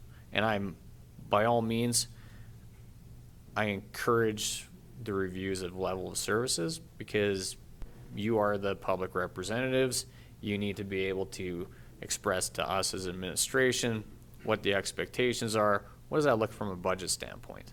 So if you come to me and you say we want X amount more miles of grading, or we want more activity in that aspect, I could say, okay, here's your cost point that it would cost to get to that, whether it's a 1-point mill rate increase or a 2-point mill rate increase. And that point I would be referring to the finance director, essentially what is that cost point going to be to get you to that point. And then it's a decision of, do you want to increase it, or do you want to stay or do you want to adjust some of the parameters within the existing level of service. So establishing a level of service for the county is not a small undertaking by any means, as the demands of the stakeholders need to be considered and balanced against fiscal responsibility. Administration has conducted several of these workshops, as I said, and now this level of service document provides some of the best case scenarios within the given annual budget to formulate what are these reasonable targets going to be. Geez, Bob, I hope I'm not putting you to sleep there. By implementing measurable and realistic goals, the service level targets can be relatively set. Once these targets are set, this provides a baseline of services and defined levels that can be relayed to the public. As I said, this is also the initial steps of essentially giving something that you can put forward facing to the public and say, this is our structure. This is what we can provide within our existing budget. As I've shown, and as some of the attachments on this one are, is there's maps that show what our grading priority system is. So it gives you an idea and gives you something that you can correspond back to the public on what that is. And then you can also understand a little more fully if that level of service that we're providing right now meets what the public is saying. If the public tells you, well, every roadway in the county should be graded 10 times a year, you got to measure what that's actually going to be. And if you come to me with that request, then I'm going to tell you you're going to have to triple your budget at least on the grading portion and the graveling and so on, because there's residual factors. Or I'm going to say, maybe you need to talk with the manager of infrastructure, because maybe we should just pave everything. Which I'm not against either. It'll keep him more than busy. So anyway, this provides baseline, but it also gives you that piece to take back to the public and say, here's what we can do within our budget. If there is more demands, or if you guys are hearing that that needs to be evolved, then you bring that back to administration. You say, and that's why we have our strategic meetings and so on. You say, these are the expectations I'm getting from the public. This is what I want you to produce. And then you move the needle on your level of service. And that level of service can very much go up or down depending on what council's direction is. If we ended up with a pandemic for 5 years and provincial budgets started to shrink even more, you might be asking even different questions, but we got to be prepared for that. But this gives us a document that we can say to the public, here's your level of service. This is what we can afford to do to you based on our existing tax base.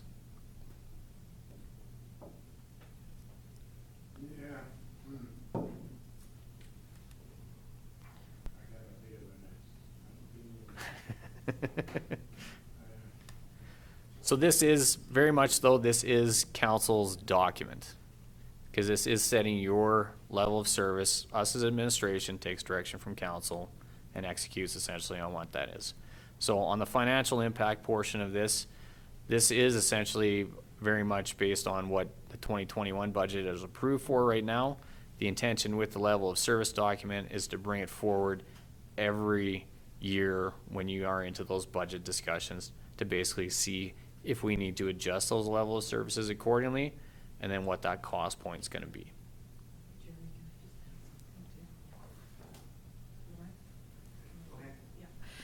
And one of the things is too, is that knowing that we're having an election in October, we would be working with the new council too, to go over level of service again. But one thing I think it's really important, the benefit of the level of service is that it sets up expectations for all those people living in the county, so they're aware of when they're going to get their grading or their snow plowing, and they know that ahead of time. I think that's a really important piece. Sorry, Jeremy. Actually, I'm glad you brought up the word snow plowing. So what about school bus routes and snow plowing? Like, are we not in communication very well with Palliser and the other ones who have school bus routes? Because like up by me, there's 2 school buses go by, but in bad weather, they can't go down my road. So the one ends up going east to the highway and then south to the next road and to have to come back.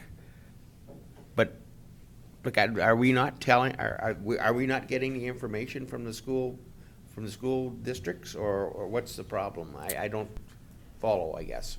That is a little bit of a separate piece outside of this. This is the summer operational portion. I've got the winter operational one, but that wasn't going to be part of this summation today. But to kind of answer your question, is the school divisions provide us with a loose mapping of essentially where school bus routes are. Now, as far as grading activity, in a lot of cases, they expect us to be at their doorstep when, you know, when it snows, people want to get out irregardless, because that's the nature of human beings these days as we're active. The priority system that we could adopt in any winter maintenance schedule is essentially to open up route corridors to get the most people to the roadways as possible. That's why they plow the paved roads first and the gravel roads become a secondary thing. So depending on what council sets for that winter level of service, if your priority says bus routes are number 1, and that's all we care about is we're just gonna plow bus routes, then that's our direction from council. That's the level of service you set, is bus routes are the priority. Now, then you have to answer the secondary question on part of that, which is there's all these other people that want market access for all their products and their goods and so on. So there's a fine balance you gotta run. But, like I said, that direction comes from council. When I bring forward the winter level of service policy, which will be this fall, then you can say school buses are priority 1. If that's the direction, then that's what we focus on as operations. I do find one thing interesting there, but you use 2 different types of machinery for for for hard-top roads and for gravel. So I'm not sure why both couldn't occur at the same time. Oh, they can occur. You're talking about on the maintenance activities? Yes. Oh, yeah, well, trucks primarily stay on all the paved roads. We Yeah. don't usually typically put trucks on gravel. But then it is a question of, on that level of service portion, and you'll see that in the winter policy is, when do we plow snow? Is it when there's 5 centimeters? Is it we just do it irregardless? You know, if a snowflake hits the ground, we send the graders out to look at the snow. At that point, you know, that becomes part of that, right? And then you define what that level of service is. Is it 5 centimeters? Is it 10? Is it 25? I mean, it's got to be realistic to what it is too, right? In a lot of cases, most traveling public, if it's 5 centimeters or 2 inches of snow, nobody has any problem moving about. In southern Alberta in particular, you have to deal with wind, but that's where we try to troubleshoot areas where we get wind blockages and stuff like that. Morris? Yeah, thank you, Mr. Chairman, and I heard you say a couple of times now, realistic, and, you know, and that is the only thing you can do. You know, when you, let's say you got 5 or 10 centimeters of snow, you're still only gonna have so much equipment where you can go to. So, of course, like what our chairman is saying on the, you know, maybe school bus routes should have first priority or whatever. And then the other one is, you know, we have that quite often too. Let's say, you know, one of the big operations in our county down there, they hauling silots and they're also hauling manure out of the same place down there. And, well, the roads can only take so much. So you might have to go back every second or third day there with the grader to touch up, and do you do so then? Yep, that's part of the adjustment, and that's part of that variable portion that you provide in any level of service, because, However, you need to be notified too, probably. oh, If completely. nobody says anything, then nothing is gonna happen either. Yep, completely. And that's why, you know, increasing that correspondence, I mean, one thing I put out to lots of the road users is, we understand you need to do silage, you need to do manure, and more than likely, it's going to have adverse effects on the roadways. Let us know when you're started, let us know when you're done, because then that's the information that we can correspond to our operators, and then we can have timely maintenance. But we're also doing a secondary portion, which is tracking how often we have to, you know, we're trying to be proactive, but sometimes that becomes reactive maintenance, and then it's a question of how much reactive maintenance are we putting in? Because you want to be proactive as much as possible, because you don't want to have to be, I don't have 7 guys sitting around waiting for the phone to ring that they got to go grade a roadway. They're trying to do stuff on a rotational basis, watching activity, and then when you do have some of those specific events, just like silage or manure haul or beet hauling, right? I mean, you have specific activities at certain times that take a little more traffic and therefore require a variable portion of maintenance. So sorry, I'm not gonna be able to answer the snow one completely, but like I said, that's part of the snow or the winter maintenance operational portion. This isn't all encompassing, this isn't every single activity. Because I think you do need to diversify, or you do need to divide those two documents, because you need to define, especially in Alberta, what's summer maintenance, what's winter maintenance. So unfortunately, I can see some grimacing, and that might be the fact that there's another document coming as well. Morris, did you have? Yeah. Thank you, Mr. Chairman. And the other one is, you know, like we got some, you know, highway roads, provincial roads in our county, you know, like, and one of them is going right by my place, and I see they've been putting numbers on the pavement down there. Are we being notified as a county down there that are they gonna do some work on them, or what is it? Hey, like this would be from, you know, from the province to 407, I suppose. Provincial, everything through Alberta Transportation, that's as much as we might request what their ongoing construction projects are, that needs to be communicated by them. And currently at this time, I couldn't speak to what is going on in that specific area. I can speculate for a long time, but as far as knowing what kind of construction projects are going on, we try to have yearly communications with them as far as when they are doing upgrades on different stuff where they're doing overlays, because there is some economies of scale question. If they're doing a paving project right next to where we're doing a paving project, then potentially, depending on how much of, we might be able to get some maintenance done as well.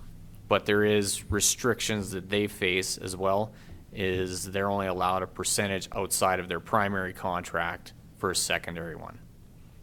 But in some cases, if I'll use Tolstrip for example. If Tolstrip gets a paving contract for Alberta Transportation and it's right next to a county project that's getting bid within the same year, we might get a better bid price from them based on the fact that they're like, well, we're not really mobilizing. They're still going to charge us for something, but they might reduce some of the mobilization cost or some other costs because they're right in proximity to a project that they're going to bid on.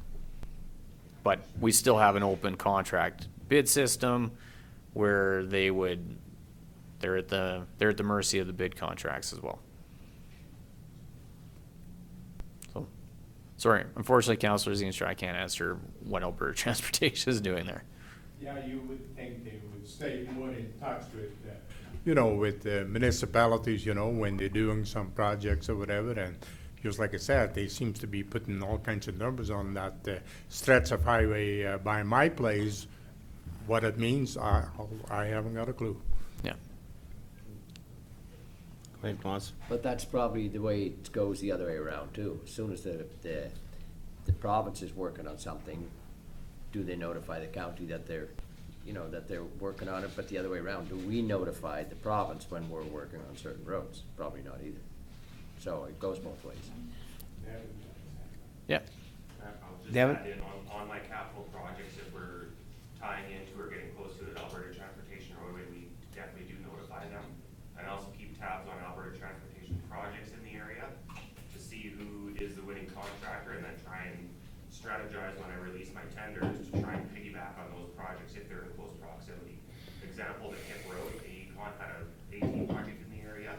It was awarded to them. Then we kicked out the Kip Road tender, and they won it, and we got really good pricing. So I do keep tabs on their capital projects.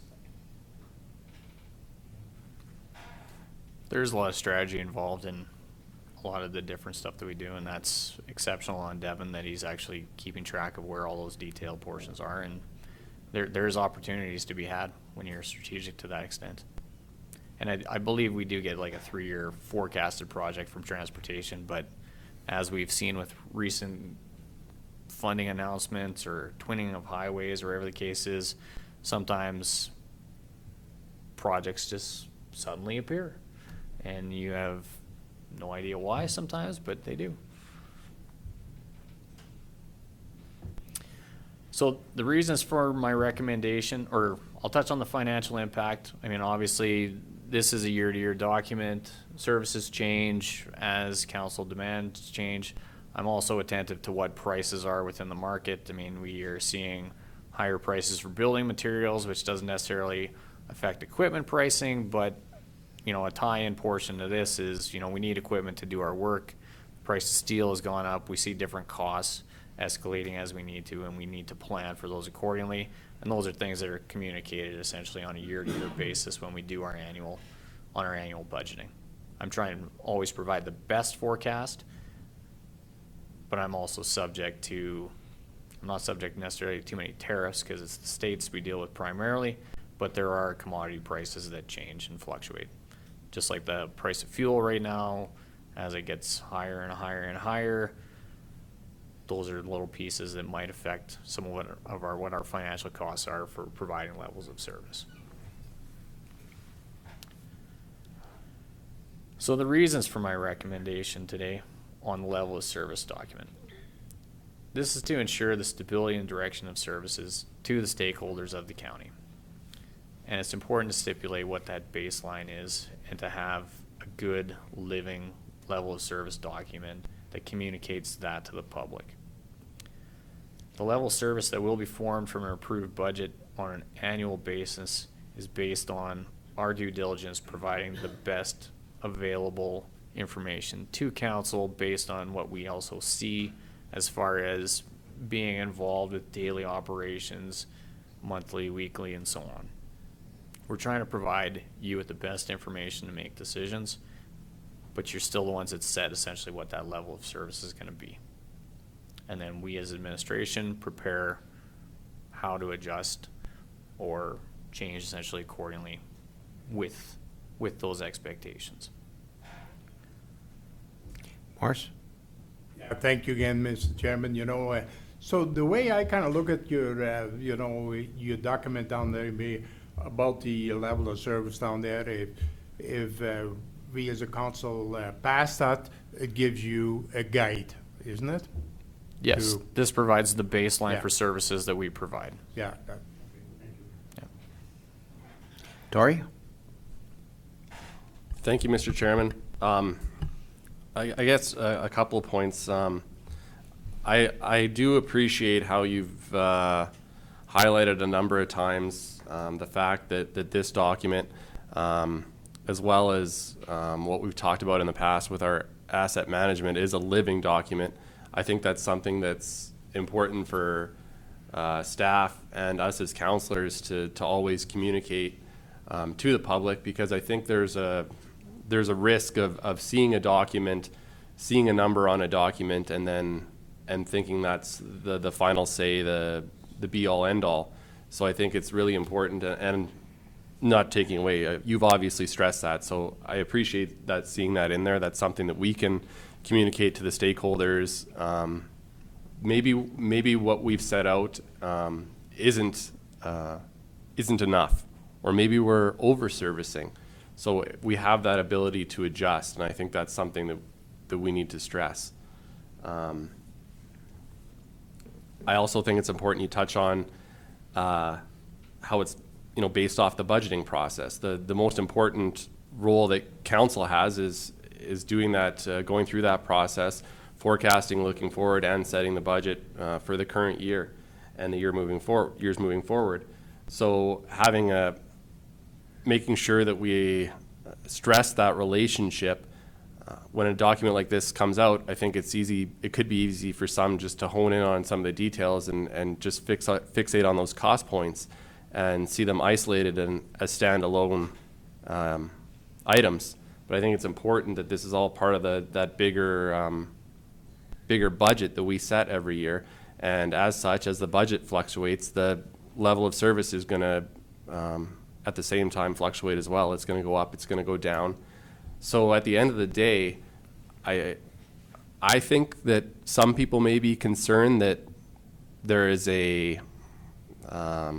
council might be giving something up in a sense, a level of control. I would disagree with that. I see it as a way that through that budget process, that's where we exert our control. And through that, it flows down and it becomes administrative. And I think that's something that I always try and stress to ratepayers when they approach me about road issues, potholes, very specific issues, is that as a counselor, I don't have a say over how that specific issue is addressed. And it has to be that way. I can't have that influence over administration. I can take those concerns to administration and they react accordingly. But once again, this is that broad, overarching influence / control, if you want to say, that the council has. And I think it's an important document. I think it's something that, once again, sets that baseline. And I know a lot of work has gone into it, and I know more work will go into it as we move forward, like you said, with other aspects of it, be it winter. Maybe we see other demands put on us as a municipality, and we have to adapt accordingly. So I think it's important that we have a document like this. We stress that it's a living document, and we hold ourselves accountable by sticking to it as best we can. If we're not going to follow it, then I don't see the point to it. So I think it's upon administration to hold their staff accountable to it, and let's do the best we can with what we have. So I really like I think we've had some constructive discussions. I think that this has been something that council's really sunk their teeth into. And having said all that, I would like to move the recommendation that council adopt the level of service policy for public works maintenance based on the budget approved for the 2021 operations.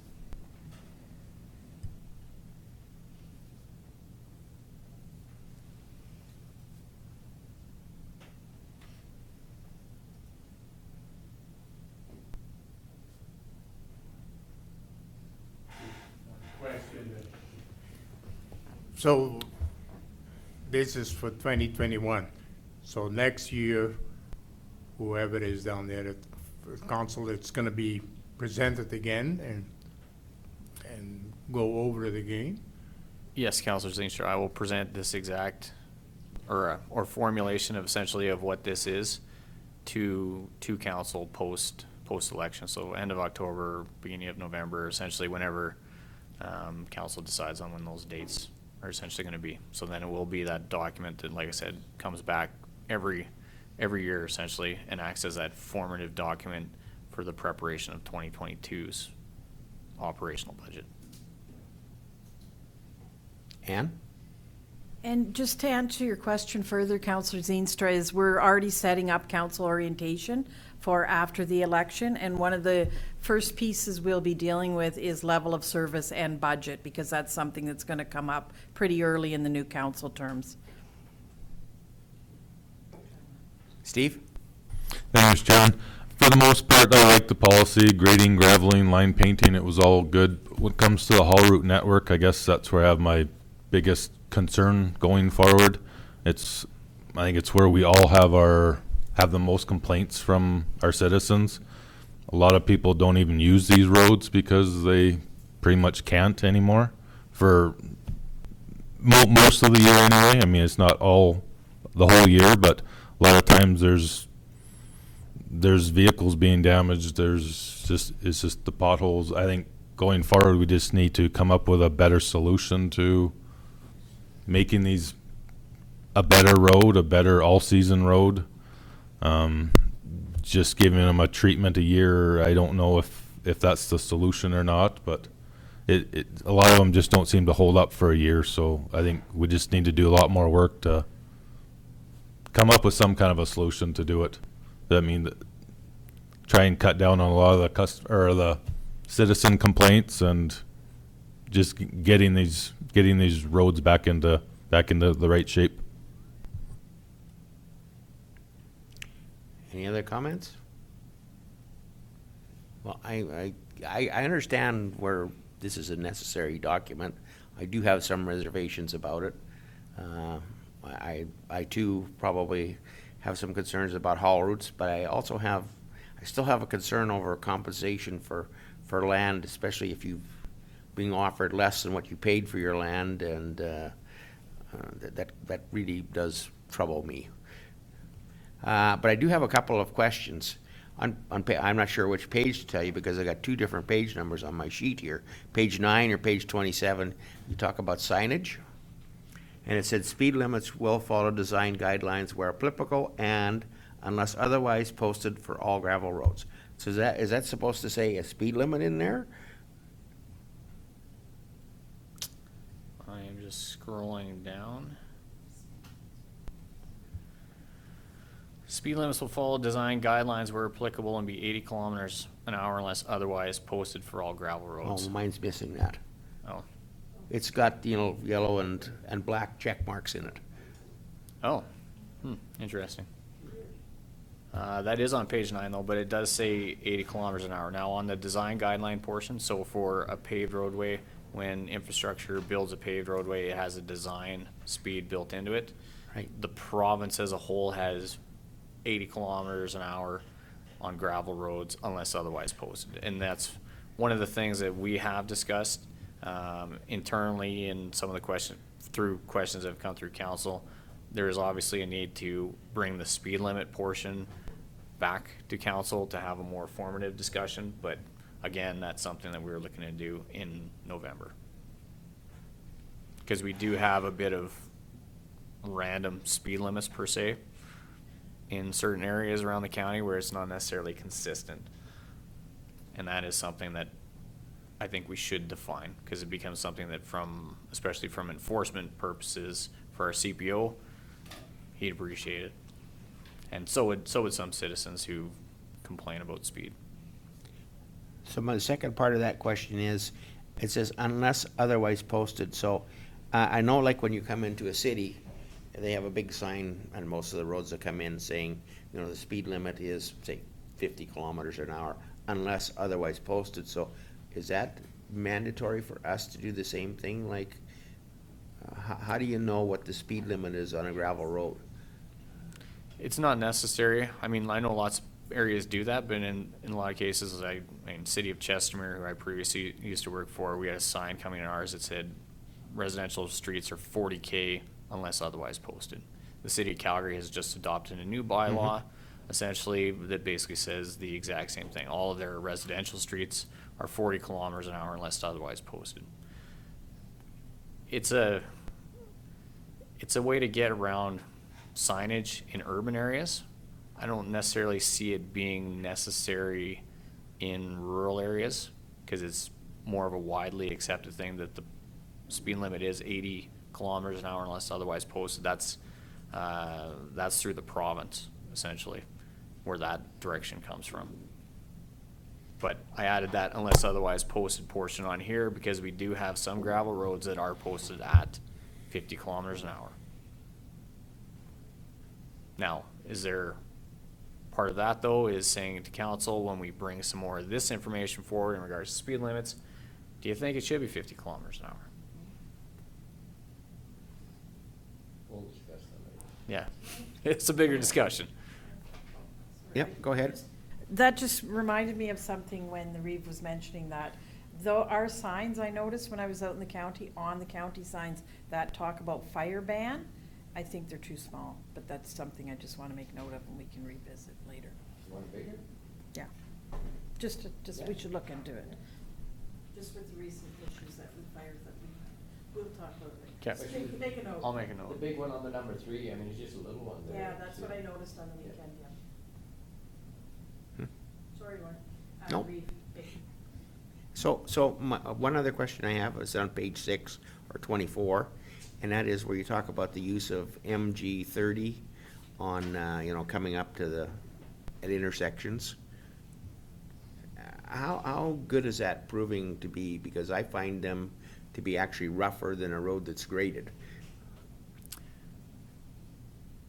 That one irregardless, I mean, the stabilization coming in intersections, the big thing about intersections is on takeoff areas, you've got those XL, decel areas where people are just pounding on the pedal, whether it's the gas pedal or the brake pedal, and you create a washboarding effect.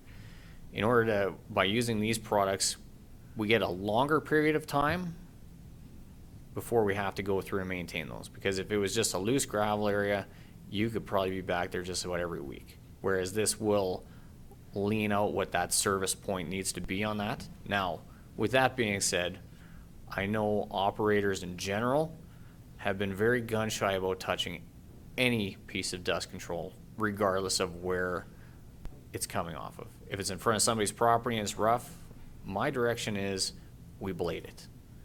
It needs to be graded. That's the reality of the situation. Is the best time to grade it after a rainfall? Like, you know, we had some rain yesterday. That would be the ideal time to go through and maintain those.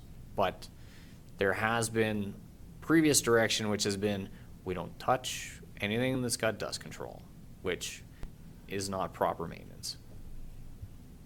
So just on that portion, my direction is if it needs to be graded, we grade it, especially off of intersections. It provides a longer period of time. Sometimes on some of these ones, we'll get 10, 12, 14 weeks before it will have to be graded, but the reality is, like any gravel road surface, it needs to be maintained at some point. Now, we've migrated as a point of service towards MG30, which is magnesium hydroxide cut with calcium chloride, because it is more pH neutral. A traditional calcium chloride is a 4 to 5 on the pH scale, whereas this is closer to a 7. So therefore, we hear lots of concerns about the salt effect on vehicles and the rusting effect. So this is more neutral. It also has a stabilizing effect, which is an additional piece that we're finding is more effective than just traditional calcium applications. Claus? had quite a few comments actually on doing that, just especially before the highways and so forth. And the safety of it is the whole highway doesn't blow full of dust with coming off the gravel road. And the washboards, I agree with you. Probably have to put the blade down there once in a while, but it's a lot better than it was before without the calcium chloride on there. And I had a lot of positive comments from people that said the county was doing a great job with doing that one. So that's I think that's well worth mentioning, because I mean, you guys would like to know if you're doing the right thing.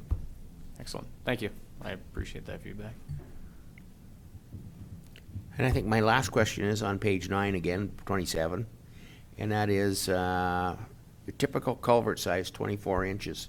Shouldn't culverts kind of be designed for the way the drain operates?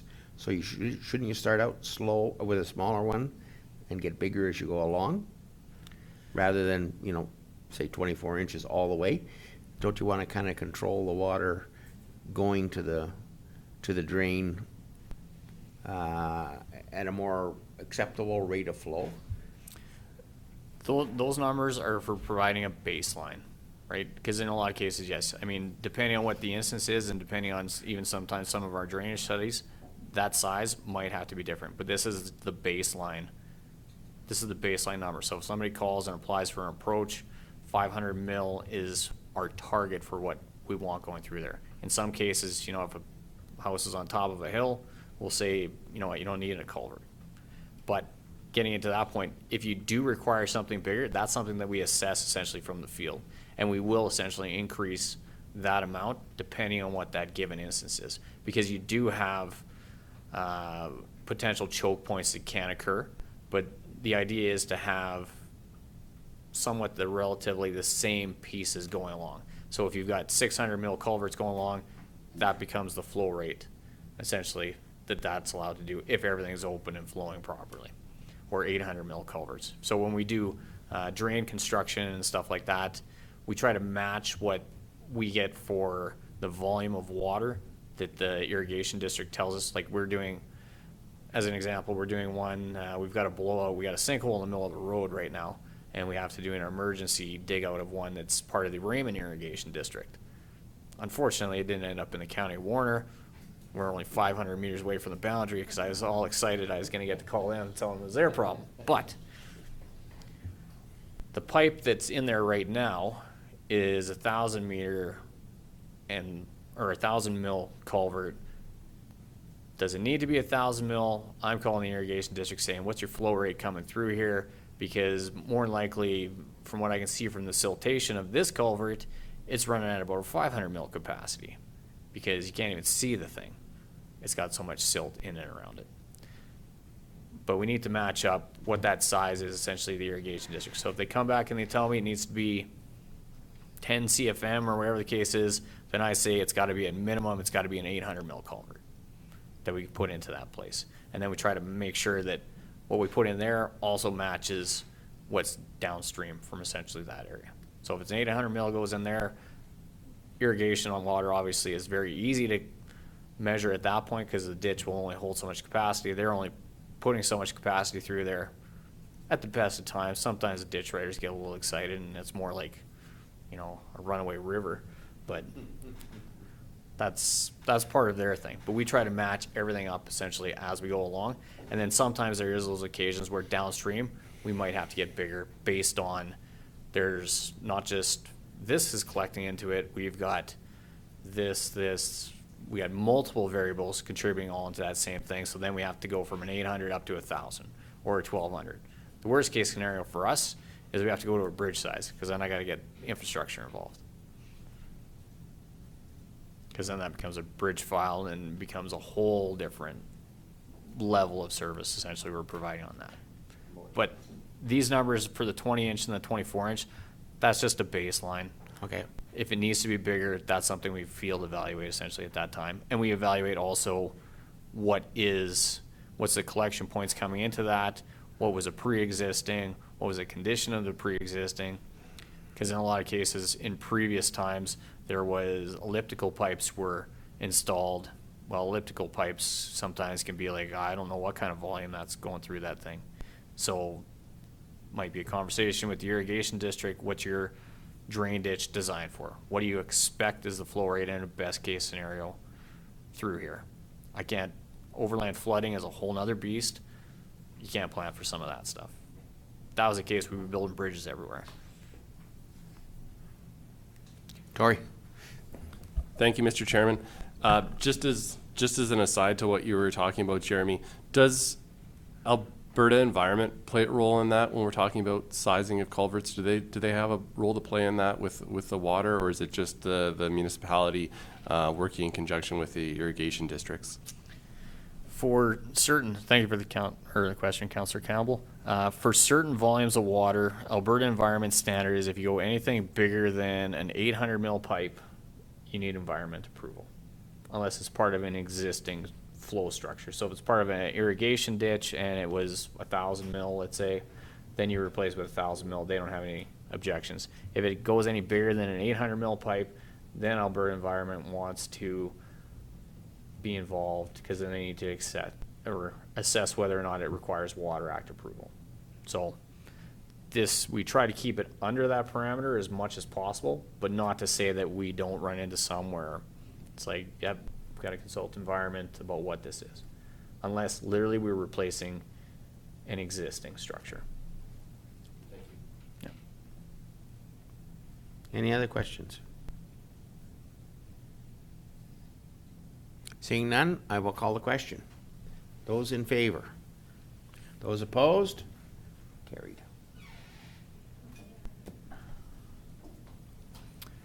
Thank you very much, Council. I know this is a lot to digest, and Speaking of digesting, we're close to lunch. we should adjourn because we have to get to where we're going. We pre-ordered the food, so I don't believe we have time to get into another agenda item.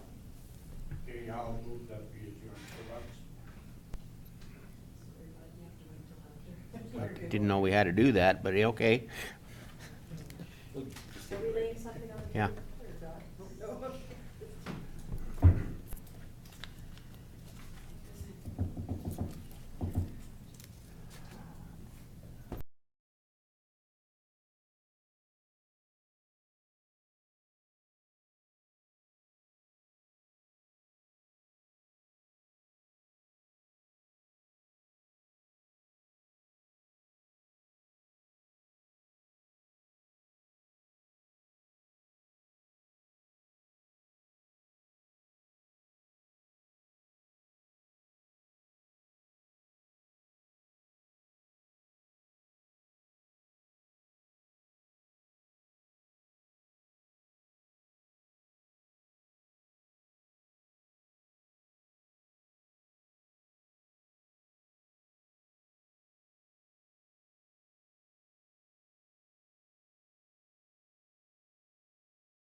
Order, and we are down to G 1.3, Fairview Stormwater Pond, request for budget increase. Darren. Thank you, Mr. Chairman. So, as you mentioned, I'm here to discuss a request for budget increase for the Fairview Stormwater Pond. As you guys are all aware, through the pandemic, cost of materials has risen significantly. You go into Home Depot and a 2x4x8, that was $2.87, is well over $10 now.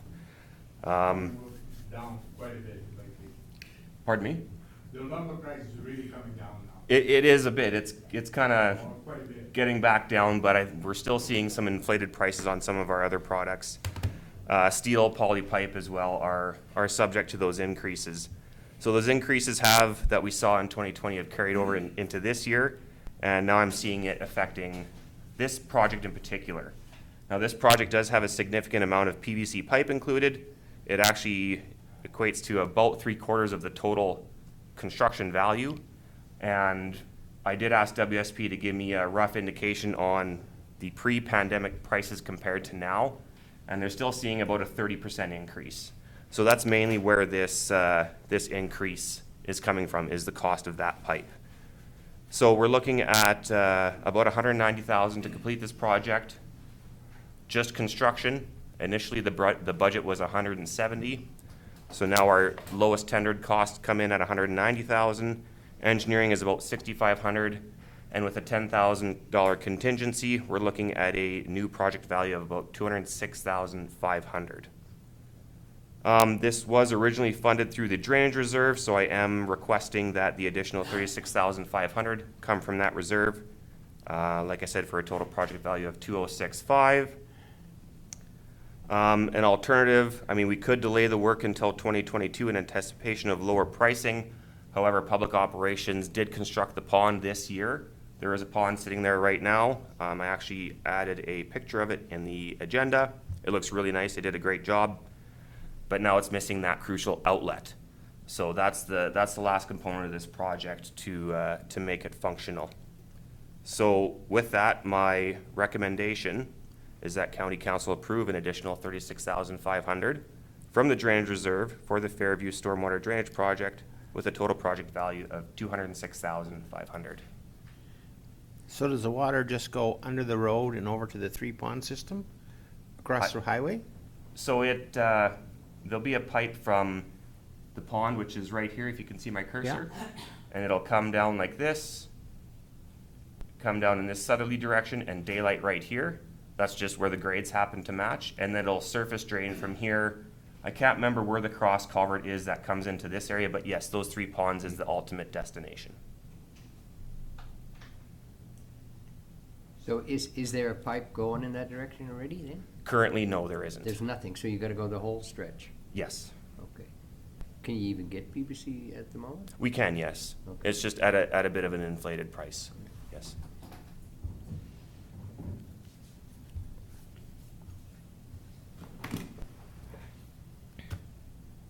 Any other questions?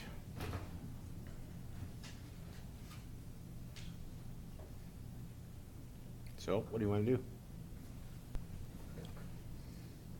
Needs to be done, I guess. I guess we'll have to swallow the increase again. Feel like a liberal today. We got that on camera, you know. We got that on camera. We can clip it out and replay it repeatedly.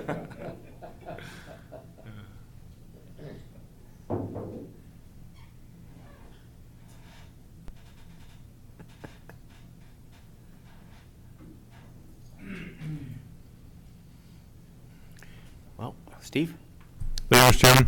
If the job's half done, you might as well finish it off. It is an increase. It's only a 20% increase. It's not like it's doubled or 50% or anything like that. So I'll move that County Council approve an additional $36,500 from the drainage reserve for the Fairview Stormwater Drainage Project for a total project value of $206,500. No. Any other discussion on it? Call for the question. Those in favor?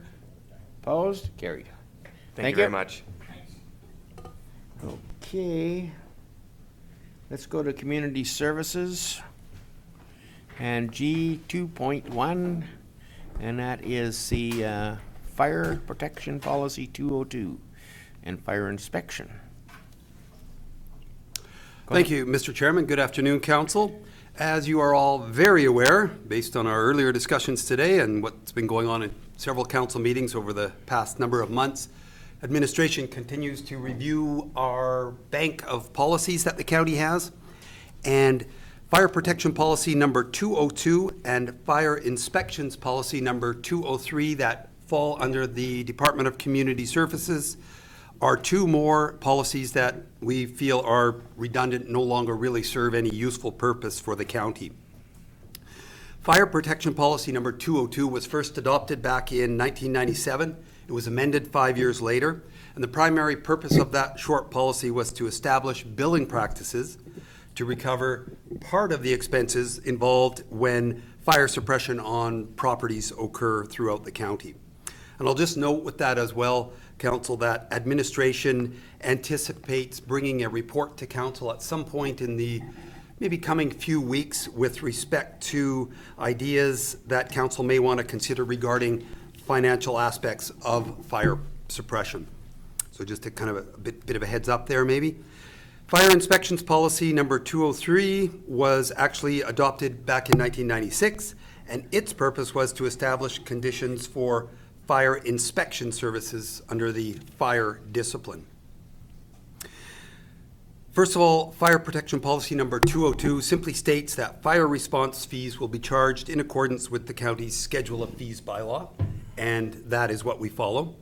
The main elements of that policy, as well as additional emergency response fees, are now entirely included in the Schedule of Fees bylaw number 20-022, which is attached.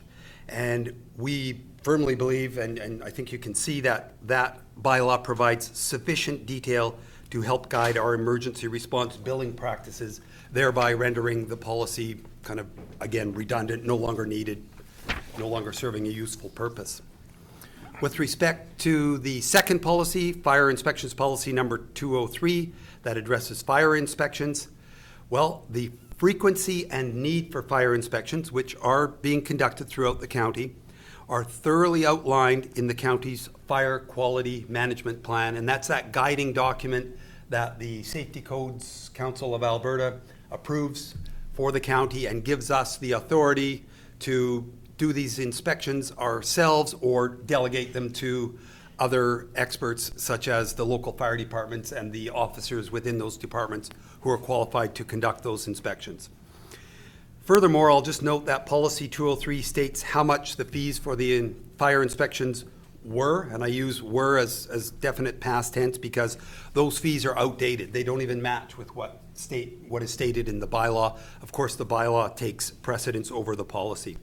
As well, another little point just identified is that fees charged by a municipality, I've always been advised by lawyers and other experts who know much more than I do that when a municipality goes to charge fees, they should be established in a bylaw rather than in a policy. So again, that would render that existing policy redundant. Current fire inspection fees are clearly shown in the fees and Schedule of Fees bylaw, at $66 per half hour, $132 per hour. So council has obviously a couple options here, simply to rescind both policies, which is what our recommendations are. We don't really see any negative consequences for rescinding those policies. And in fact, by leaving them in place, arguably it may just open up kind of duplication and perhaps confusion. Someone might say, well, how come you're not following your policy? And we could say, well, we're following our bylaw and our fire quality management plan, which we feel take kind of a higher status than these older policies. We have not identified any positive nor negative financial implications with respect to rescinding either of these policies. And that's part of the reason for the recommendation as well. Again, they're 20 plus years old, and their initial purpose is now governed by those other two documents that I've mentioned, the Fire Quality Management Plan and the Schedule of Fees bylaw, or Schedule of fees bylaw, yes, pardon me. And that is my brief report, Mr. Chairman. Thank you. Any questions?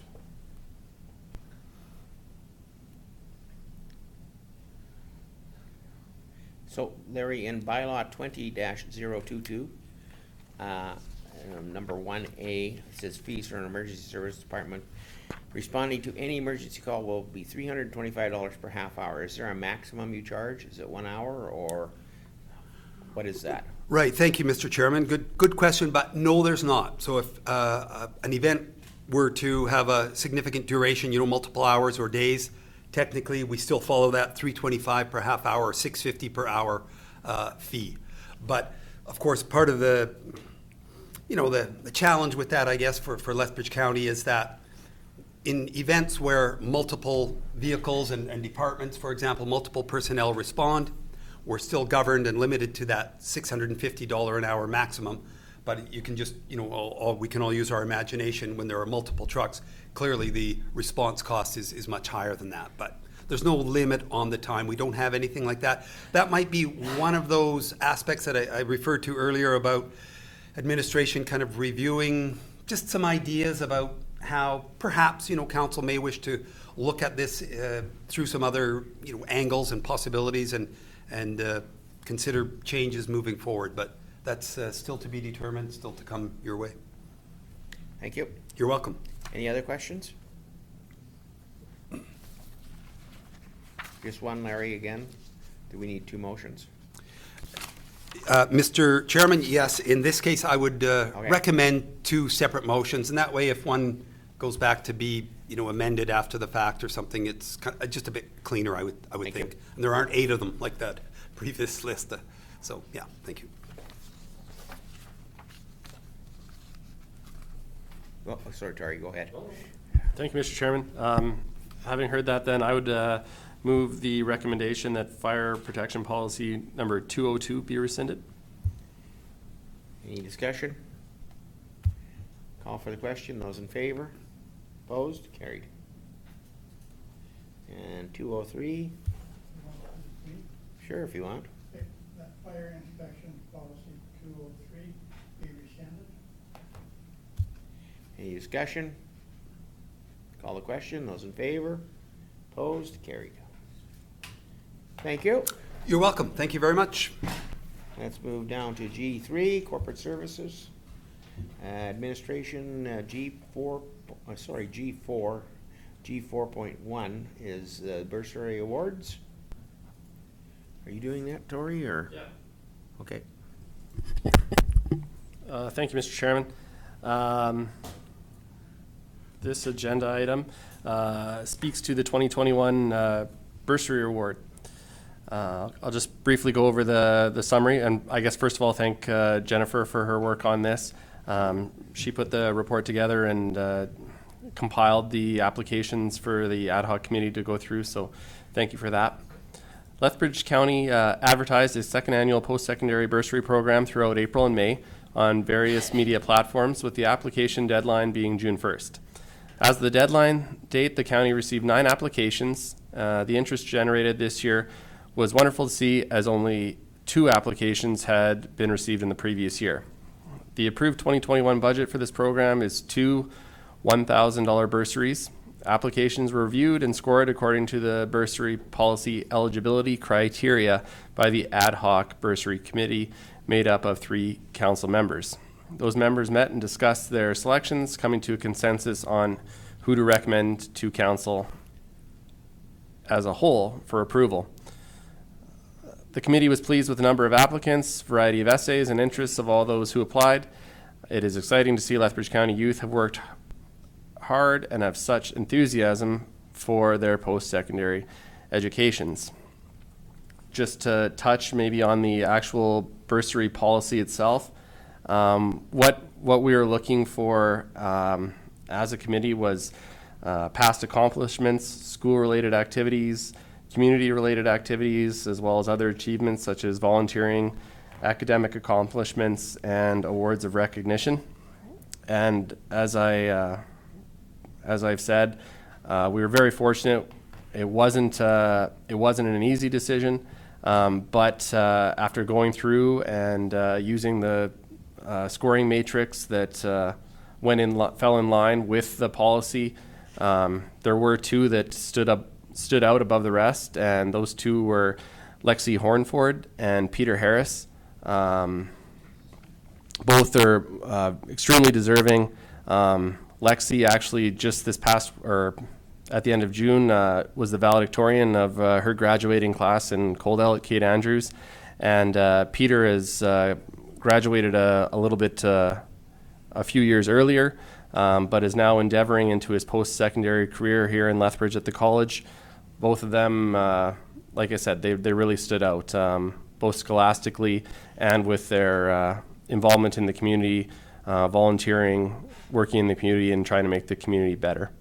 So with that, I would like to move the recommendation that County Council award the 2021 bursary to the two applicants in the amount of $1,000 each as follows: Lexi Hornford and Peter Harris, to be presented to the applicants at the council meeting on August 5th, 2021.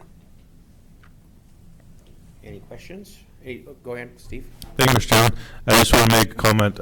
After reading through the 9 bios and essays that that were submitted, I was very impressed with what some of the young adults in our communities are doing, from the volunteering to 4-H to what some of them have done in their brief work careers so far. It was very impressive. So, like Tori said, it was a difficult decision. So.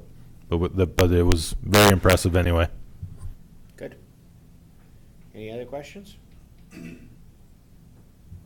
Seeing none, I'm going to call the question. Those in favor? Opposed? Carried. Thanks again for the work. I wasn't able to make it that day, but you did a good job. Okay, G 4.2, Alberta Urban Municipalities Association President 21 Tour.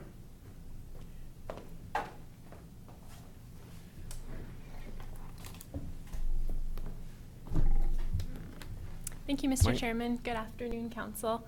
So this invitation is for the Alberta Urban Municipalities Association President 2021 Summer Tour.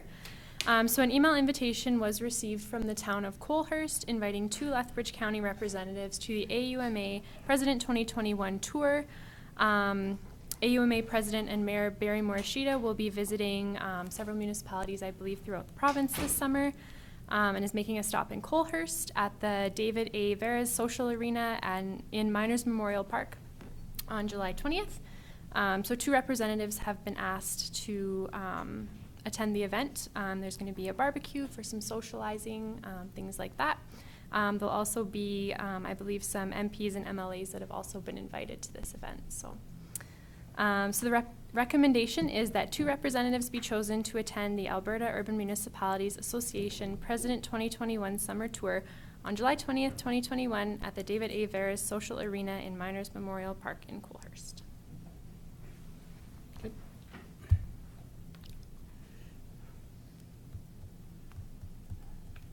Anybody want to go?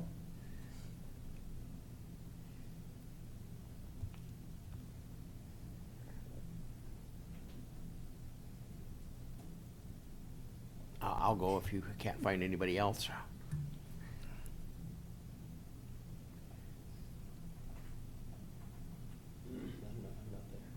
No. Anybody else want to go? Pardon me? Anybody else want to go?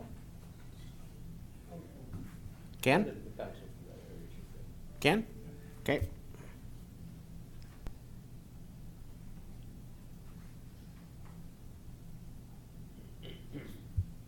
I guess Steve? Thank you, Mr. Chairman. I'll move that Reeve Hickey and Councilor Benson attend the AUMA President Summer Tour on July 20th in Colehurst. Okay, good. Any other discussion? Call the question. Those in favor? Opposed? Carried. Thank you, Council. Thank you. Thanks, guys. G 4.3, Policy Review, Policy 146, Risk Control Policy. Thank you, Mr. Chairman. This report is with regards to policy 146, the risk control policy. It's an amendment to the existing policy that is currently in place. The risk control policy has been updated to more accurately reflect the RMA Risk Pro Risk Management Training Workshop program that is currently offered. The previous policy reflected the old Jubilee Risk Pro program, which is no longer available or provided. Through this program, the county receives a 2% Risk Pro credit to its members that complete all of the workshops as required. The Risk Pro funds, I think we've seen them in the budget before, can be used to reimburse for any expenses related to risk management training, IT infrastructure upgrades, asset protection, security of fire systems, gates, locks, motion sensors, and so on. So this is to help the county protect us from loss. And last year, the county's most current Risk Pro credit amount was just shy of $5,000, $4,883.84. So if you were to review the new policy, it is quite a bit shorter than the previous policy. Candace was kind enough to get in touch with RMA directly, and they indicated that the old policy as it stands wasn't really required. In addition to that, the county does have its own risk management operating procedures that we follow. An example of that would be cybersecurity, ensuring we have cameras in the parking lot, even some of our doors, the outer doors that are auto close. So with that, we removed the need for a risk control coordinator and risk control committee.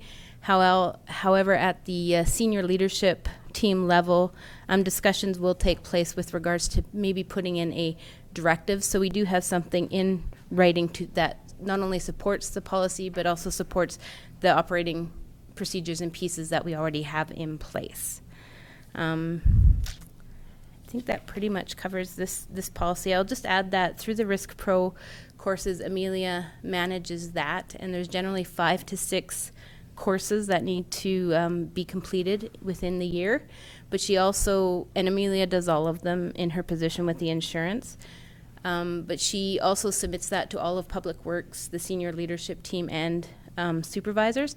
So if there's any courses that are pertinent to a certain department or a specific area, we all have an opportunity to attend them as well. Any questions? We need a mover then. Claus? I'll move that council approve the revisions of policy 146, risk control policy as presented.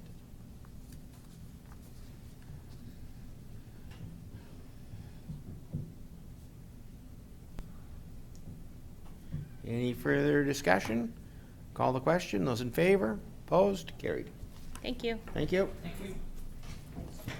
And no new business and no county council updates. So we need a motion to go into camera. Claus, all in favor? Opposed? Carried.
Hey, thank you, Mr. Chairman. I'll move that the county extend the current fire incident response plan contract to December 31st, 2021 for the purpose of implementing the response plan and assisting with the development of further fire-related requirements as determined through the response plan review. And funding for the contract extension and required technical equipment can be drawn from the Emergency Services Contingency Reserve not to exceed $60,000. I wasn't gonna write all that down, but anyway, okay. No, it's fine. I'll get out of your way. Any discussion? Seeing none, I'll call the question. Those in favor? Those opposed? Carried. Thank you. So, I think that's it, other than to adjourn. Adjournment? Morris? All in favor? And don't run away for a second, I need to talk to everybody. Don't get in my way anymore, eh? I'll run you over. I'll run you over.